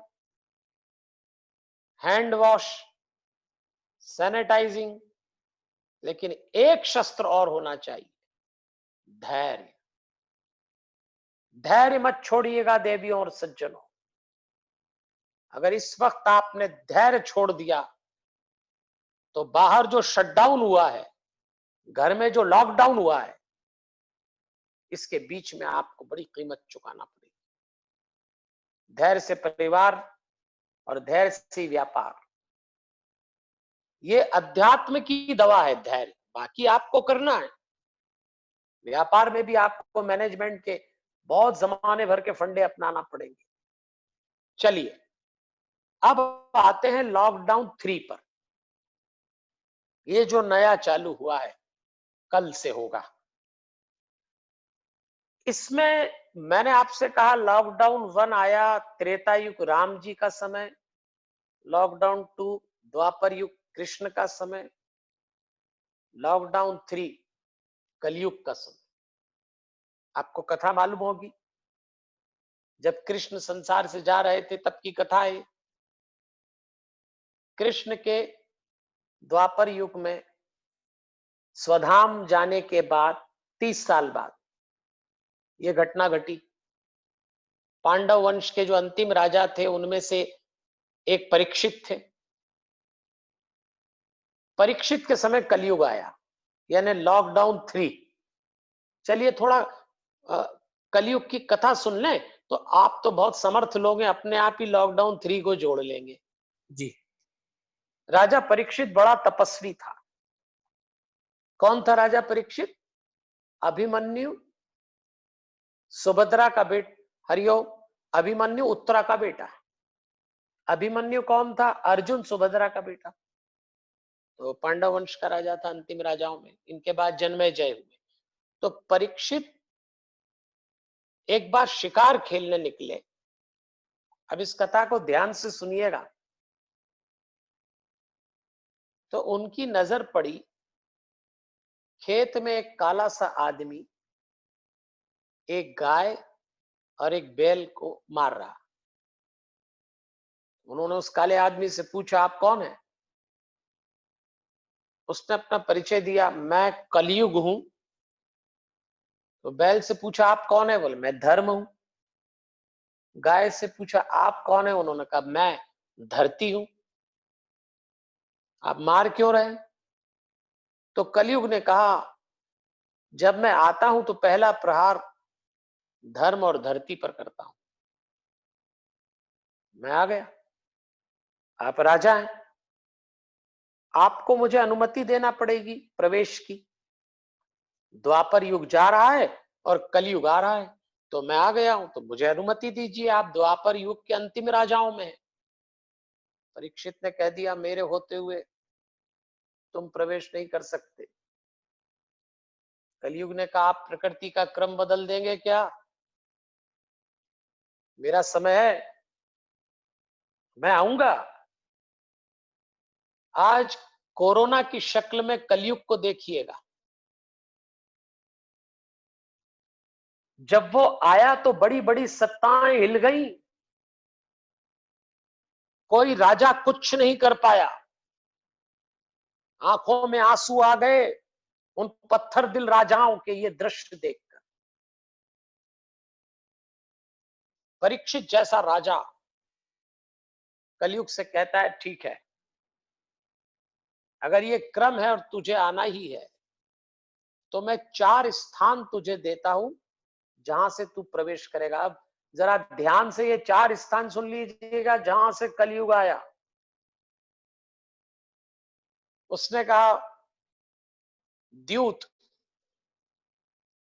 यानी जुआ, अंग्रेजी में कहेंगे गैम्बलिंग, मदिरा, शराब, वाइन, व्यभिचार।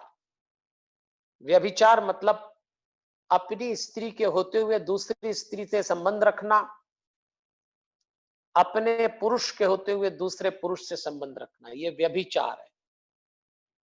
और चौथा हिंसा, वायलेंस। परीक्षित ने कहा, ये 4 जगह से तेरा प्रवेश होगा। आप देख लीजिए, यही 4 जगह बचा लेंगे तो आप कोरोना से बच जाएंगे। आप घर से बाहर निकल चुके हैं कल से। लॉकडाउन 3 कलयुग की तरह ओपन है। भागवत में, शास्त्रों में लिखा है कलयुग में समझ में आ जाना बंद हो जाएगा। कलयुग की विशेषता ही है, इसमें आदमी की सोचने की शक्ति डगमगा जाती, खत्म नहीं होती, डगमग शेक होने लगती।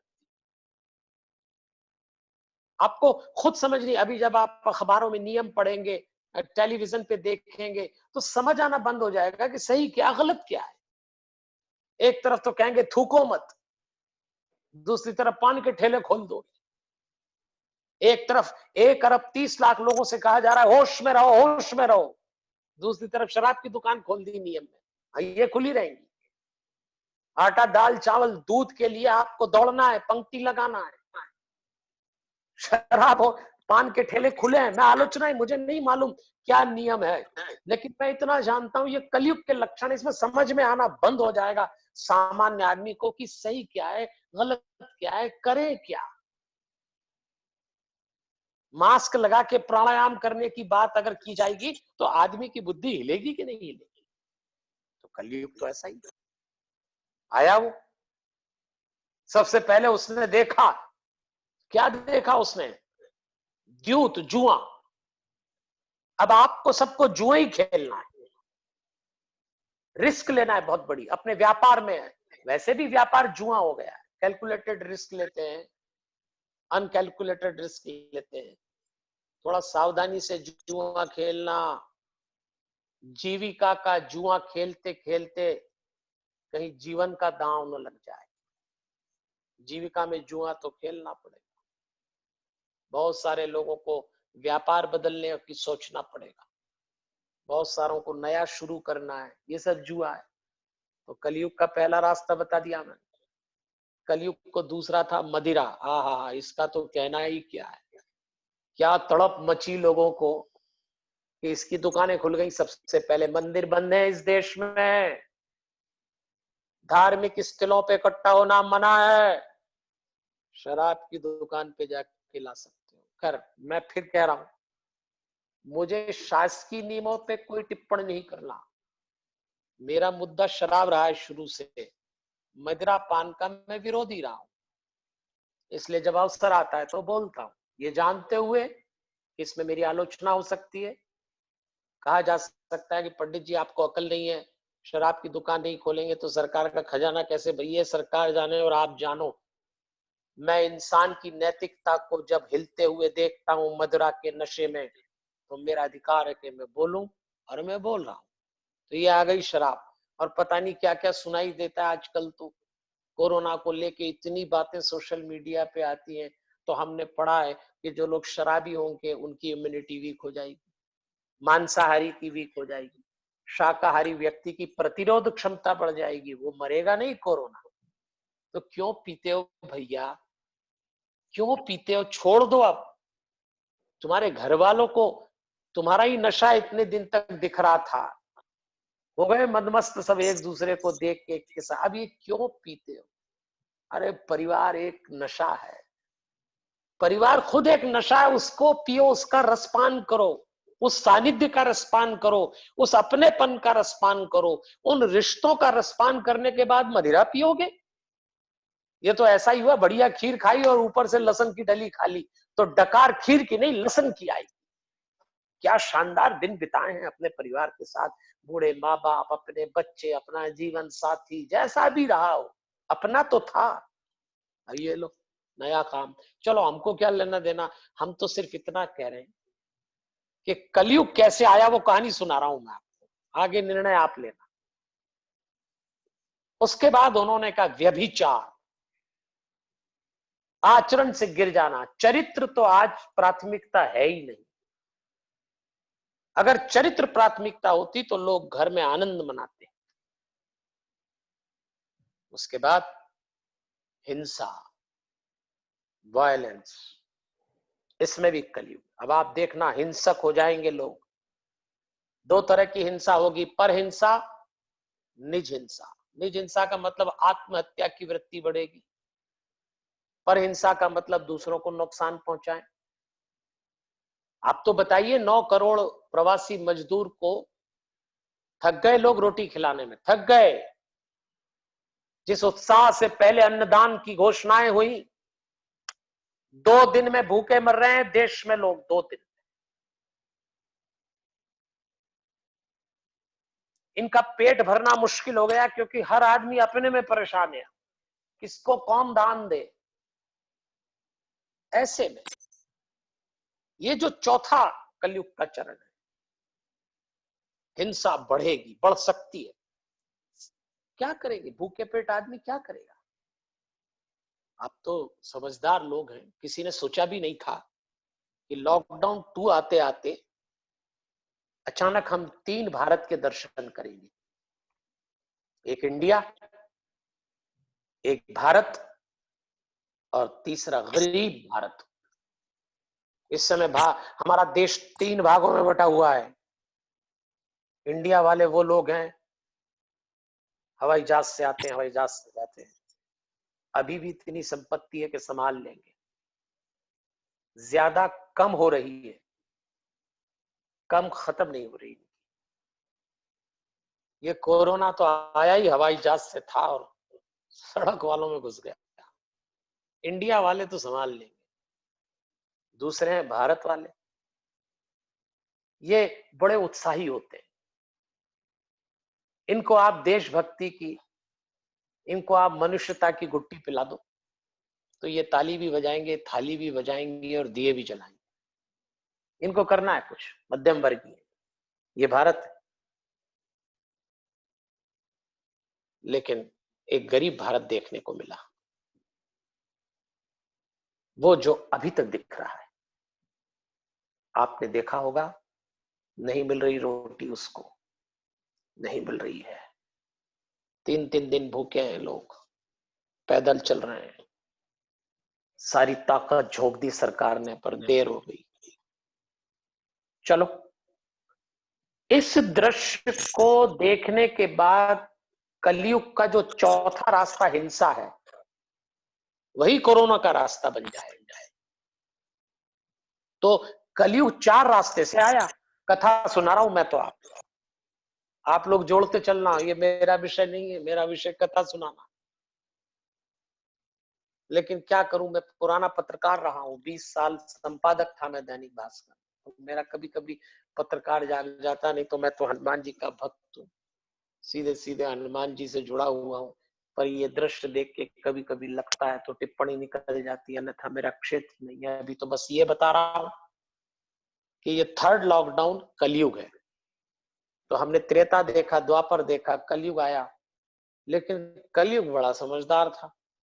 उसने राजा से कहा, राजा जी आपने 4 जगह मुझे बताई प्रवेश की, लेकिन ये तो बड़ी रिजर्व जगह है, इसमें तो सब लोग नहीं जा सकते, इच्छा हो तो भी नहीं जा सकते। मदिरा पीने, जुआ खेलने, औरत के पास, आदमी के पास मारपीट करने, इच्छा हो तो भी नहीं जा सकते।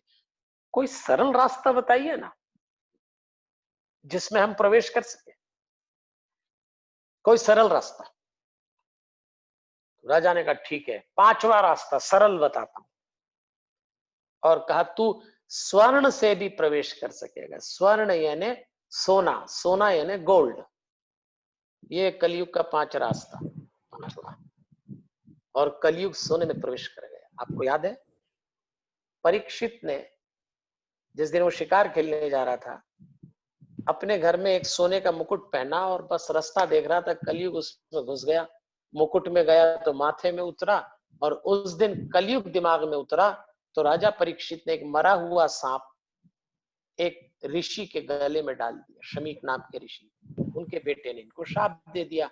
7 दिन बाद नाग आके डसेगा, तक्षक नाग। तो उन्होंने 7 दिन भागवत की कथा सुनी। अब ये पूरी कथा आपको नहीं मालूम तो मैं संक्षेप में इसलिए बता रहा हूं कि इस कथा में कुछ तालमेल है आज हमारे लॉकडाउन 3 के बाद के जीवन का।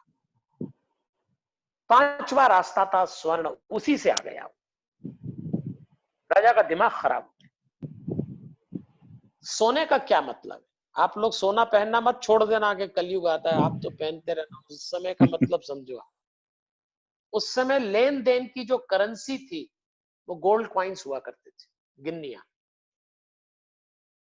तो आमदनी के साधन से भी कलयुग आपके घर में और जीवन में प्रवेश कर सकता है। यदि आपने अपनी आमदनी के साधन शुद्ध नहीं रखे तो आप कलयुग को आमंत्रित कर रहे हैं। तो कलयुग ने यह रास्ता भी देख लिया, कोरोना ने भी देख लिया, इसीलिए तो आपकी कमाई धमाई पे प्रहार डाला। अब भ्रष्ट लोगों की भी चांदी कुट रही है। भ्रष्ट तो कभी सुधरे ही नहीं, इस दौर में भी भ्रष्टाचार चालू हो गया। ईमानदार आदमी 2 पैसे के लिए संघर्ष कर रहा है। व्यापारी को समझ नहीं आ रहा कि मैं कैसे व्यापार बचाऊं। नौकरियां दांव पे लग गई। आप लोगों को क्या आंकड़े बताऊं, आप तो खुद ही जानकार हैं। पर कोई मुझसे कहता था 91.5 करोड़ भारत में गरीब मान लिए जाएंगे, हो जाएंगे, ऐसा बता रहा था कोई। अरे बाप रे, कैसे काम करेंगे भाई? तो ये 5 रास्ते से, ये सोने वाले से, आमदनी के उसमें, तो आपकी आमदनी के साधन जो हैं अचानक ब्लॉक हो गए। ब्लॉक लगा दिया उसने। जो आप कमाते थे, अरे आपको बहुत सारे आवश्यक खर्चों के लिए धन मिलना मुश्किल हो जाएगा। परेशान है लोग, बहुत बहुत परेशान है। आ गया कलयुग 5 रास्ते से।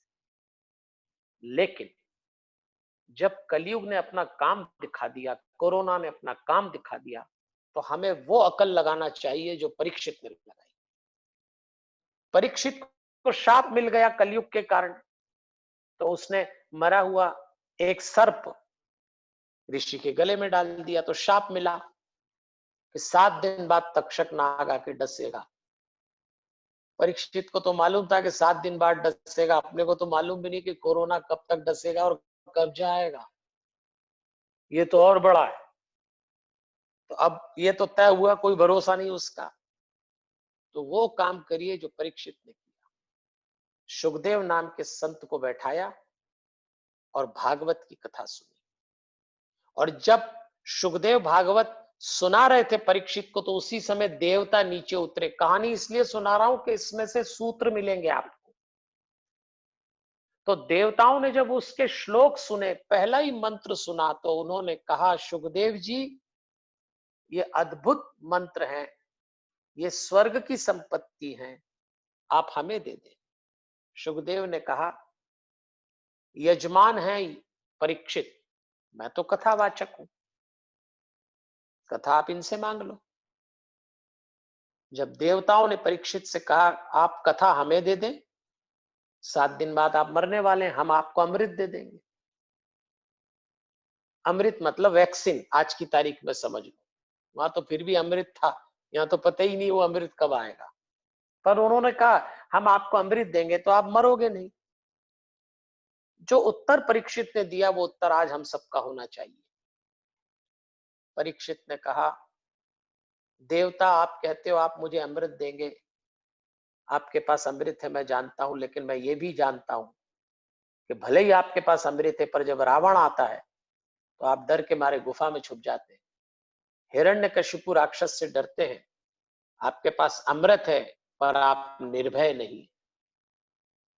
मैं मरने से नहीं डरता, मैं इस कथा के माध्यम से, सुखदेव के सत्संग के माध्यम से निर्भय होना चाहता हूं। बस मैं आपसे यही कह रहा हूं, आपका पहला शस्त्र, पहला उपचार होगा धैर्य, और दूसरा होगा निर्भयता। हमें निर्भय होना ही पड़ेगा। कल क्या होगा इस भय से बाहर निकलना पड़ेगा। कारोबार में बर्बाद हो जाएंगे, कारोबार में उठ जाएंगे, नौकरी चली जाएगी, क्या होगा बच्चों का, क्या होगा परिवार का, कहीं कोरोना ना लग जाए। इससे निर्भय होइए। आप कोरोना से नहीं मरेंगे, कोरोना के डर से मर जाएंगे। ऐसे भी क्या जीना कि मर मर के जीना। इसलिए परीक्षित ने निर्भयता के लिए भागवत सुनी थी। अब मैं ये नहीं कह रहा हूं आप सब भागवत सुनने बैठ जाना, पर ये जो सत्संग आपका मेरा हो रहा है, ऐसा करते रहिए। मुझसे करें ये भी जरूरी नहीं है। आप चाहें तो कोई किताब पढ़ें, आप चाहें तो सीडी सुने, नियम बना ले कि रोज 10 मिनट कोई ना कोई मोटिवेशनल थॉट लेंगे, गीता पढ़ेंगे, रामायण पढ़ेंगे, और यदि हनुमान चालीसा रोज पढ़ सके तो सुबह उठने के ठीक बाद और रात को सोने के ठीक पहले हनुमान चालीसा पढ़िए। आपको वही निर्भयता आएगी जो परीक्षित को आई। तो दूसरा शस्त्र मैंने, दूसरा उपचार मैंने बता दिया। ये वैक्सीनेशन, ये सैनिटाइजेशन, ये सोशल डिस्टेंसिंग, ये क्वारंटाइन, ये लॉकडाउन, ये जरूरी है, लेकिन केवल इनसे काम नहीं चलेगा। ऐसे ही कुछ शस्त्र और अपनाना पड़ेंगे जो आध्यात्मिक हैं, और वो है धैर्य, निर्भयता, और इसके लिए करिए योग। प्रतिदिन योग करिए देवियों और सज्जनों, प्रतिदिन। डरिए मत। हो सकता है आपके पास बड़ी प्रतिष्ठा रही होगी लॉकडाउन के पहले, अब लग रहा होगा उसका क्या होगा। हो सकता है आप पहले समय देते होंगे, अब लेनदार, बहुत सारी बातें ऐसी होंगी व्यापार में, आपको लगता है ये क्या हो गया, बैठे ठाले सब गड़बड़ हो गई। देखो, किसी शायर ने कहा, जब अल्फाज थे मेरे पास तो कलम नहीं थी। जब अल्फाज थे मेरे पास तो कलम नहीं थी, जब कलम मिल गई तो मेरे हाथ कट गए। ऐसी नहीं है बात कि कद अपने घट गए, चादर को देख के खुद हम सिमट गए। अभी अभी डरने की जरूरत नहीं है, अभी माहौल ऐसा है तो चादर को देख के खुद सिमट गए। फिर एक दिन, लेकिन धैर्य ना छोड़े, आएगा, वक्त आएगा। जिंदगी बड़ी प्यारी है, ऊपर वाला बड़ी दया करता है। इसलिए आपसे मैं लॉकडाउन के माध्यम से, जो मेरा विषय था जिस पर मैं आपसे बातचीत कर रहा था, और देखिए जो प्रयोग कृष्ण ने किया वो हम भी करें ऑनलाइन। आज मैं और आप ऑनलाइन बात कर रहे हैं, क्या बढ़िया प्रयोग। आपको अपने ऑफिस के काम ऑनलाइन करना है, घर से करना है, और खास तौर पे उन बच्चों के बारे में सोचिए। एक जादूगर आया, एक ऐसी छड़ी घुमाई, 1,30,00,000 लोग देखते देखते गायब होकर डिब्बे में चले गए, पता ही नहीं लगा। आप जानते हैं, स्कूल जाने वाले 20 करोड़ बच्चे इस समय भारत के घरों में बंद थे, हैं और रहेंगे। इन 20 करोड़ बच्चों के मनोविज्ञान पे कौन काम करेगा? आपके और मेरे पास तो उम्र की समझ है, जिंदगी के अच्छे और बुरे दिन देखे हैं। उन्होंने तो क्या देखा है? एक माँ, एक पिता, वो भी लड़ता झगड़ता, दादा दादी, परिवार का कलह, और ऊपर से ये बंदिश। दोनों पंख खोल के आसमान में उड़ने वाली उम्र में कैसे ये 20 करोड़ बच्चों के साथ बीते? कुछ तो करना पड़ेगा।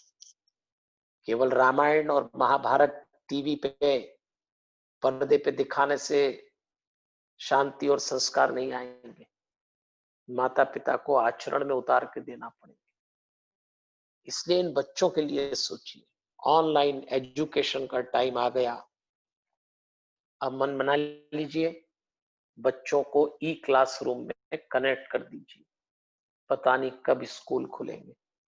सोशल डिस्टेंसिंग बहुत जरूरी है, तो क्या स्कूलों में हो पाएगी? कौन सी सोशल डिस्टेंसिंग भारत में कर पाएंगे बताइए आप?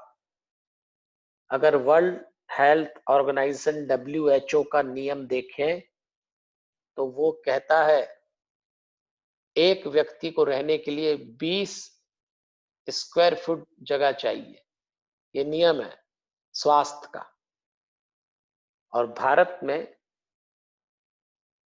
10 स्क्वायर फुट में 6 लोग रहते हैं, चाहे वो धारावी हो या और जगह।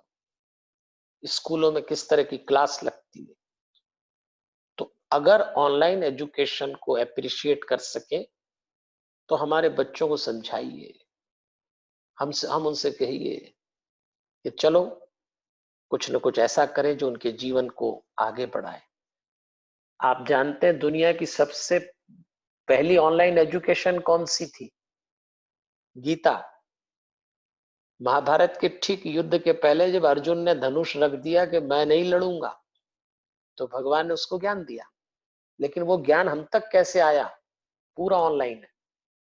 क्योंकि 10वें दिन जब भीष्म गिरे तो धृतराष्ट्र ने अपने मंत्री संजय से कहा कि मैं जानना चाहता हूं कि भीष्म गिरे कैसे। तो 10वें दिन दिव्य दृष्टि से अर्जुन ने, हरिओम, संजय ने वो दृश्य देखा, और वो दृश्य जब देखा तो सुनाना शुरू किया कि अर्जुन ने धनुष रखा तो कृष्ण ने अर्जुन को समझाया। वो गीता का ज्ञान संजय ने सुना, ऑनलाइन ट्रांसफर किया युधिष्ठिर को, और उससे हमको हुआ। तो दुनिया का सबसे बड़ा ज्ञान गीता ऑनलाइन हुई थी। आ गया वक्त, पढ़ाइए, करिए। और तीसरे दौर में, लॉकडाउन का जो कलयुग का तीसरा दौर है, इसमें जो सबसे बड़ा काम करना है, राम के युग में सहजता सरलता काम कर गई, कृष्ण के युग में सख्ती काम कर गई, लेकिन ये जो कलयुग का लॉकडाउन थर्ड है, इसमें सख्ती के साथ सतर्कता की जरूरत है। बहुत सतर्क रहिए, बहुत सतर्क रखिए, तब जाके हम इसको पार कर पाएंगे। तो देवियों और सज्जनों, मैं अपनी बात पूरी करने जा रहा हूं। मुझे लगता है जो मैं सोच सकता था इस समय विषय को लेकर, जो बोल सकता था, मैंने आपको बोला। आप बहुत व्यस्त लोग हैं, पर मेरा एक अनुरोध है आपसे, होते 24 घंटे ही है, 25वां घंटा परमात्मा ने किसी को नहीं दिया। इसी 24 घंटे में कोई व्यक्ति प्रधानमंत्री बनकर देश चला लेता है, किसी से एक छोटा सा दफ्तर नहीं चलता। आपको क्या करना है? आप कितने ही बिजी हो या खाली हो, करीब 15 से 30 मिनट के बीच में योग और मेडिटेशन जरूर करिएगा। आपकी प्रतिरोध क्षमता बढ़ेगी, न सिर्फ कोरोना से, बल्कि कोरोना से पैदा होने वाले साइड इफेक्ट से। चिंता कोरोना की ही नहीं है, वो तो बचा लेंगे आप, लेकिन उसने जो हालात पैदा कर दिए, भाई आप हैंड वॉश करेंगे, मास्क पहनेंगे, सोशल डिस्टेंसिंग रखेंगे, सैनिटाइजेशन का पालन करेंगे, तो आप बच जाएंगे कोरोना से। लेकिन कोरोना से जो साइड इफेक्ट हो रहे हैं, जो हालात बने हैं, उससे जो निराशा, चिड़चिड़ापन, बेचैनी, गुस्सा, थकान, हताशा और अवसाद, जिसको अंग्रेजी में डिप्रेशन है, इसका क्या करेंगे? बड़े बड़े रोल मॉडल उदास हैं, बेचैन है। मेरी तो बात होती लोगों से, टूट मत जाना, टूट मत जाइए। डिप्रेशन से बाहर निकलने के लिए योग और मेडिटेशन बहुत जरूरी है। हम तो हनुमान जी के छोटे से भक्त हैं, तो हमने 24 मिनट का हनुमान चालीसा से मेडिटेशन का कोर्स बनाया है। 6-6 मिनट के 4 कैप्सूल, 6 मिनट सुबह, 6 दोपहर, 6 शाम, 6 रात। आपसे अनुरोध करूंगा आशीष जी से, हमारी स्नेहा जी से संपर्क करके 6-6 मिनट के 4 पीस की 4 लिंक बुलवा लीजिए और अपने साथियों को बांट दीजिए। जी आप उसको देख के करिए। मैं ये नहीं कह रहा हूं मैंने बनाया इसलिए करिए। आपके पास और कोई साधन हो योग का, मेडिटेशन का, तो वो करें। हमारी बात ठीक लगे, क्योंकि हमने हनुमान चालीसा, हनुमान जी मेरी सांस में बसते हैं, मैं हनुमान चालीसा ओढ़ता हूँ, हनुमान चालीसा बिछाता हूँ, हनुमान चालीसा खाता हूँ, हनुमान चालीसा पीता हूँ, तो मैं हनुमान चालीसा की बात कर रहा हूँ। लेकिन शांति जिस भी माध्यम से मिले, अर्जित जरूर करिएगा।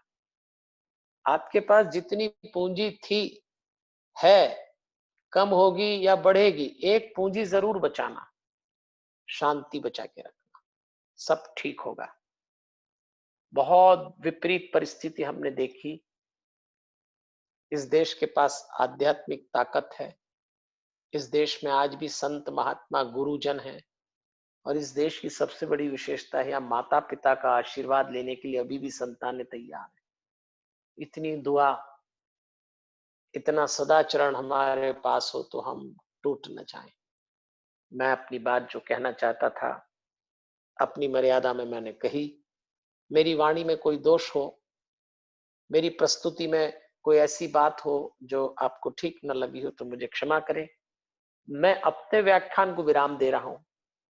आप इतने सुधी जन हैं, आपके मन में कोई प्रश्न, कोई सुझाव हो, आप मुझसे अवश्य पूछिए। हमारे पास 15-20 मिनट का जो समय है, उसमें हम उस प्रश्नोत्तर के माध्यम से समाधान करने का प्रयास भी करेंगे। एक बार आप सबको बहुत धन्यवाद। आपकी संस्थाओं के नाम नहीं ले पा रहा हूं, क्योंकि जब मैं परिचय सुन रहा था तो इतने सारे नाम थे कि यदि मैं उसको याद रखूं तो जो मुझे याद है वो मैं भूल जाऊंगा। इसलिए आप सबको प्रणाम, आपकी प्रत्येक संस्था को, पदाधिकारी को नमन। और अब हम प्रश्नोत्तर के लिए बढ़ सकते हैं। जी, गुरुजी आपका बहुत बहुत धन्यवाद। जिस तरह आपने लॉकडाउन को महाभारत कलयुग एवं कृष्ण युग से समझाया है वो बहुत ही अद्भुत था। गुरुजी आज जो आपने बहुत कॉन्फिडेंट की करा है हमको बेसिकली, और हम उस तरह से उस लॉकडाउन को एक अलग ही दृष्टि से देखने वाले हैं। आपने बहुत कुछ हमें बताया कि सोशल डिस्टेंसिंग मेंटेन करनी चाहिए, हाथ बार बार धोना चाहिए, और जो बेसिकली कोरोना के डर से जो भाव प्रकट होते हैं उसको इग्नोर करना चाहिए, और सुबह शाम योगा करना चाहिए। और जो गुरुजी हम डेफिनेटली आपसे लिंक लेंगे जिसमें हम 6-6 मिनट के 4 मेडिटेशन जरूर करेंगे, तो ये हमें जरूर एक कॉन्फिडेंट देगा। मैं चाहूंगा कमल जी से सर अगर कोई हैंड रेज कर रहा है तो उसकी हम क्वेरी ले सके। टाइम बहुत कम है तो अगर कोई क्वेरी है किसी की तो हम ले सकते हैं। अगर किसी ने चैट बॉक्स में भी अगर कोई क्वेरी रेज सर एक नवीन वग्रेचा जी की क्वेरी है सर, तो वो हम ले लेते हैं, उनका रेज हैंड है। जी सर। नवीन जी आपकी क्वेरी आप पूछिए। हाँ सर, नमस्कार सर। हमारे अनुमान सर मेरा एक बहुत सिंपल क्वेश्चन है कि इस लॉकडाउन पीरियड के अंदर एक चीज तो हमें समझ में आ गई कि घर के अंदर शांति है, घर में रहना चाहिए और अपने आप को संतुलित करके रखना चाहिए। लेकिन जब हम वापस परिवार वालों की तरफ देखते हैं तो हमारी जिम्मेदारी का एहसास होता है, और निश्चित रूप से हम बाहर भी निकलेंगे तो उस परिवेश से हम अपने आप को कैसे बचा के रखें। मतलब घर के अंदर रहना श्रेष्ठ है लेकिन परिवार की जिम्मेदारी भी निभानी पड़ेगी। तो इसके बीच में अब कल से जैसे मान लो हम बाहर जाएंगे तो ये सब डर लगेगा, ये सब चीजें रहेगी, तो इसमें संतुलित कैसे कर सकते हैं अपने आप को, कैसे हम समायोजित कर सकते हैं, ये प्रश्न था मेरा। ये थोड़ा आत्मविश्वास से जुड़ा सवाल है जी। जब आप बाहर निकलेंगे तो आप जो भी जिसको कहते हैं ना मेडिकल नियम तो पाल लेंगे आप जी और सुरक्षित घर भी आएंगे, कोई इन्फेक्शन आपको नहीं होगा जी। लेकिन जब घर आएंगे तो जो दूसरी समस्याएं हैं, संबंधों की है, सुविधाओं की है, बेचैनी है, जी तो उसके लिए मैंने आपसे कहा कि एक नियम बना लें। जैसे हम घर से बाहर जाते हैं तो बाहर जाने के वस्त्र होते हैं और बाहर जाने के जूते चप्पल अलग होते हैं। ऐसी नियम बना लें कि हाथ धो के बाहर निकलेंगे, जो भी करें, जी लेकिन बिना मेडिटेशन किए घर से बाहर नहीं निकलेंगे, और जी, घर जी। में आने के बाद सोने के पहले मेडिटेशन जरूर करेंगे। तो मेडिटेशन करने से हमारी बॉडी के हार्मोनल चेंजेस होते हैं और उससे आपकी बॉडी से पॉजिटिव तरंगे निकलती है जिसको वाइब्रेशन कहते हैं। जी जी। और वही वाइब्रेशन आपके बच्चे, आपकी पत्नी, आपके पति मेंबर्स कैच करेंगे। जी जी तो पूरे घर में पॉजिटिविटी बढ़ाने के जो भी तरीके हैं, जी तो मेडिटेशन उसमें से एक तरीका है। जी जी हवन करिए, एक हनुमत हवन की विधि है, मैं कहूंगा वो भी आप ले लें। जी गाय के कंडे, गाय का घी, अग्नि और हनुमान चालीसा से जी उसकी धुनी से पॉजिटिविटी बढ़ेगी। तो जब पूरे घर में पॉजिटिव वाइब्रेशन आएंगे तो सारे मेंबर्स एक दूसरे से उलझेंगे कम, जी जी। और यदि कोई और निर्णय की भी बात आएगी तो समझ के साथ होगी, निराशा नहीं आएगी। ऐसा करिएगा। सर अगला प्रश्न मैं लेना चाहूंगा धन्यवाद। प्रमोद गुप्ता जी का। प्रमोद जी आप अपना प्रश्न पूछिए गुरुजी से। गुरुजी जय हनुमान। हमारे हनुमान। मैं आपका बड़ा फैन हूँ और आपके जो दैनिक भास्कर में एडिटोरियल में आते हैं मैं सबकी जो है फोटो खींच के अपने मोबाइल पे सेव करके रखता हूँ, उनको शेयर करता हूँ और मैं उसको पढ़ता रहता हूँ। धन्यवाद। रिपीट करते करते। और आपके लेख में जो सामाजिक जो दोष हैं उनको लेकर के बड़ी सजीवता से आप उसका हल निकालते हैं, तो मैं नतमस्तक हूँ आपके बिल्कुल सामने। और आज की चर्चा से सिर्फ मुझे एक ही प्रश्न है, तो वो ये है कि महाभारत में धर्म की स्थापना के लिए कृष्ण जी ने कुछ अधर्म को भी अपनाया, तो क्या ये उचित था? उनके पास तो बहुत सारे साधन थे, वो तो खुद ईश्वर थे, तो वो क्या उचित था सर आपके हिसाब से? वो जो शब्द आपने अभी अधर्म बोला जी, तो इस दौर में मैंने उसको सख्ती कहा है। जी जी। तो होता क्या है कि सत्य, धर्म, अधर्म, असत्य, ये प्लेटफॉर्म चेंज होने पे बदल जाते हैं। जैसे एक उदाहरण दूं मैं, एक पिता का सत्य होता है मेरा जवान बेटा समय पे घर आ जाए, वो पिता का सत्य है। लेकिन अगर प्लेटफॉर्म चेंज करें, बेटे की जगह खड़े हो जाएं जी। तो बेटा कहेगा कोई 7 बजे घर आता है, मेरे फ्रेंड्स 9 बजे आते तो मैं भी आऊंगा। प्लेटफॉर्म पे वो असत्य हो गया सबसे बड़ा। जी अब इसकी झगड़े में जनरेशन गैप कह लो या जो भी कह लो, तो मेरा ये निवेदन है, इस समय आप धर्म अधर्म की परिभाषा सिर्फ इतनी समझिए कि जिससे जीवन बच जाए, जो कृष्ण ने कहा था। जब उनसे कहा आपका अधर्म है, तो उन्होंने कहा मुद्दा अभी ये नहीं कि मैंने अधर्म किया, मुद्दा धर्म बचाना है। तो धर्म बचाने के लिए यदि मुझे हिंसा करना पड़े, धर्म बचाने के लिए गीता बोलना पड़े, धर्म बचाने के लिए गर्दन उतरवाना पड़े, तो मुद्दा था धर्म बचे। आज मुद्दा है जीवन बचना। तो जीवन बचाने के लिए आप जो भी करेंगे इस समय वो धर्म होगा। प्लेटफॉर्म चेंज होने से परिभाषाएं बदल जाती है। तो इसलिए मेरा आग्रह है, उसका नाम मैंने कृष्ण ने भी कहा कि मैंने सख्ती बरती है, मैंने अधर्म नहीं बनाया है। क्योंकि मैं अगर उस दिन जीतने देता भीष्म को, तो कौन इस बात का बदला लेता कि द्रौपदी को उस दिन दुर्योधन के कहने पे दुशासन ने अपमानित की। ये कौन दंड देता इस समाज में? वो तो राजा ही जीत जाता जो ये कह रहा था कि ऐसा है। इसलिए बहुत सारी बातें हैं, तो हमको इसी दृष्टि से लेना चाहिए कि जीवन बचे, अभी ऐसी सख्ती करिएगा, वही धर्म है। और मैं भगवान ने चाहा तो जयपुर आ रहा हूँ महाभारत की कथा सुनाने 2 अक्टूबर से 8 अक्टूबर। ओपी मोदी जी मेरी महाभारत की कथा करा रहे हैं, तो ऐसे प्रश्नों का उत्तर उस समय दे देंगे 7 दिन। गुरुजी, मैं अगला प्रश्न हमारे वेबिनार के डायरेक्टर रोहित रोहाटिया जी हैं, उनका लेना चाहूंगा। वो हमारे पास्ट CIRC वाइस चेयरमैन भी रहे हुए हैं ICI के। तो मैं अगला प्रश्न उनके रिक्वेस्ट करूंगा कि वो अगला प्रश्न लें। रोहित जी। प्रणाम गुरुजी।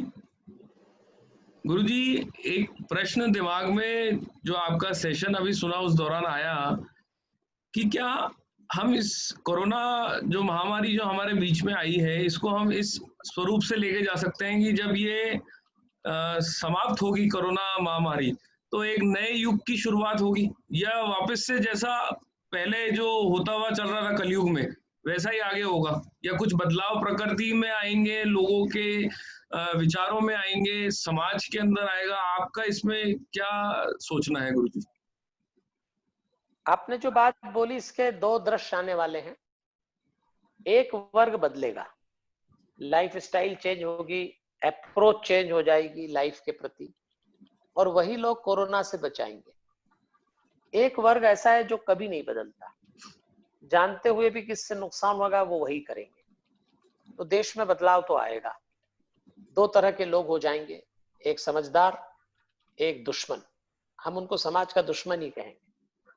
इसलिए जो समझदार लोग हैं उनकी डबल जिम्मेदारी है, खुद समझदारी का परिचय दें और दूसरों को में भी जागृति लाएं।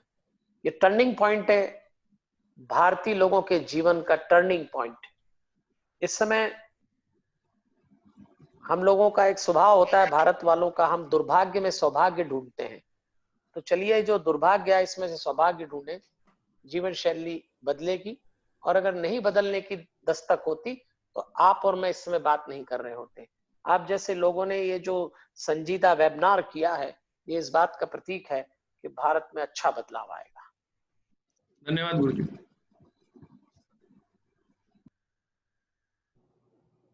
आशीष जी, मुझे अनुमति देने का संभावना दिख रही है क्या? सर केवल मैं 2-3 प्रश्न गुरुजी और लेना चाहूंगा, उसके बाद मैं फिर नितिन जी को मैं हैंड ओवर करूंगा। गुरुजी एक आज मेरे 4 टॉक शो हैं। अच्छा, तो गुरुजी आप जैसे आज्ञा करें, हम वैसे ही आगे बढ़े। आप पूछ लेना, पूछ लीजिए ना जल्दी जल्दी। हाँ, मैं 2 या 3 क्वेश्चन ही है मैक्सिमम। एक दो ले लो तो मिल हाँ जी सर। हमारे एक सीनियर एडवोकेट हैं सिद्धार्थ राका जी। हाँ, उनका एक प्रश्न है sir, what is difference between spirituality और रिलीजन? वाह, बड़ा सीधा सा उत्तर है। धर्म शरीर है, अध्यात्म आत्मा है। तो जो काम हम शरीर से करते हैं वो धर्म है, धर्म से संबंधित है। पूजा पाठ, कर्म कांड, मंदिर जाना, तिलक लगाना, मेरा नाम, ये सब पहचान, ये धर्म है। और एक आत्मा है, आत्मा सदैव जीवित रहती है और शरीर के भीतर रहती है। अध्यात्म आत्मा है, अपने शरीर से अपनी आत्मा तक जाने की क्रिया योग है। तो जब आप योग के द्वारा धीरे से शरीर से आगे बढ़ते हैं, मन को क्रॉस करके आत्मा तक पहुंचते हैं, तो वो अध्यात्म है।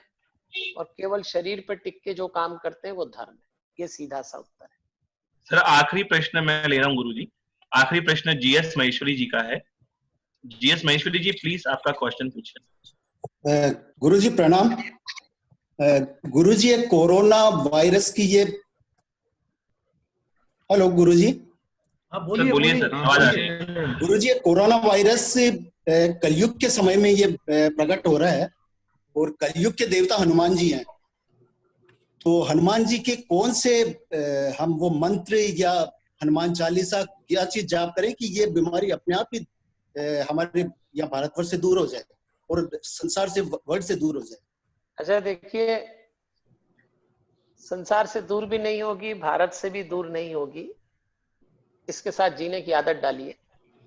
हनुमान जी और उनकी साधना आपको रक्षक कवच दे सकती है। तो हनुमान जी की एक चौपाई है, जय जय जय हनुमान गोसाई कृपा करो गुरुदेव गिनाई। हनुमान चालीसा की 37वीं चौपाई, ये मंत्र है। अगर आपको कभी कोरोना के दौर में कंफ्यूजन लगे, फियरलेसनेस आप लाना चाहें, निर्भयता लाना चाहें, तो कमर सीधी करके आपका जो हृदय का चक्र है उसको अनाहत कहते हैं, यहाँ होता है वो, तो भीतर ही भीतर हृदय पर टिके और इस चौपाई को सांस में घोल के वहां रखिएगा।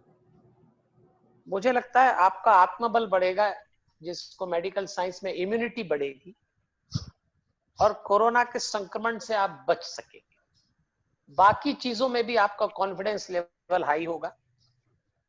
तो हनुमान जी आपकी प्रतिरोध क्षमता, आपकी योग्यता, आपका आत्मबल बढ़ा सकते हैं। फिर हम कोरोना को कैसे भगाएंगे या मिटाएंगे भगवान जाने, पर हमको भ्रम नहीं पालना चाहिए। इसके साथ जीने की आदत डाल लेना चाहिए, रास्ते निकाल लो आप। आपको देखिए एक बात कहता हूं, हमारे घरों में जब बेटियां विदा होती हैं तो बेटी जब विवाह होकर अपने ससुराल जाती है तो पति के साथ और ससुराल वालों के साथ उसको रहना पड़ता है, तो उसको कुछ एडजस्टमेंट करना पड़ता है। पुरुष तो अपने ही प्लेटफॉर्म पे है तो उसको तो उतना नहीं करना पड़ता, क्योंकि वो तो वही माँ देखता है, लेकिन ये सासू देखती है, ससुर देखते हैं, देवर देवरा जो भी है। तो जब बेचैन होती है और वो थोड़ी असहज हो जाती है तो वो अपनी माँ से बात करती है। हर लड़की करती है एक बात कि मैं अपने ससुराल में ऐसे डिस्कम्फर्ट हूं, क्या करूं।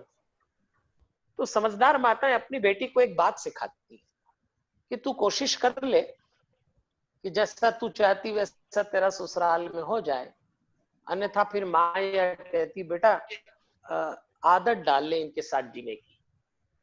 बस कोरोना के साथ आप उस माँ का ये संवाद याद रख लो, आदत डालो इसके साथ जीने की। ये कोई अभी भक्ता दिखता नहीं। आदत डालने का नाम धैर्य, निर्भयता, स्वच्छता, योग, मेडिटेशन, ये आध्यात्मिक सपोर्ट हैं। बाकी जो करना है वो तो करना ही। गुरुजी, एक हमारे मध्य प्रदेश से सेक्रेटरी हैं मध्य प्रदेश सराफा एसोसिएशन के, वो बहुत देर से रिक्वेस्ट कर रहे हैं, उनका मेरे पास पर्सनल मैसेज भी है, अगर आप आज्ञा दे तो मैं उनको एक क्वेश्चन लास्ट क्वेरी ले लो।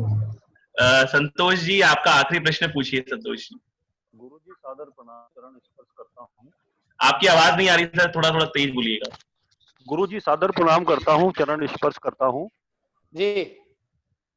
गुरुजी मेरा एक विशेष प्रश्न है। मैं मध्य प्रदेश सराफा एसोसिएशन का सेक्रेटरी हूँ और कहाँ रहते हैं?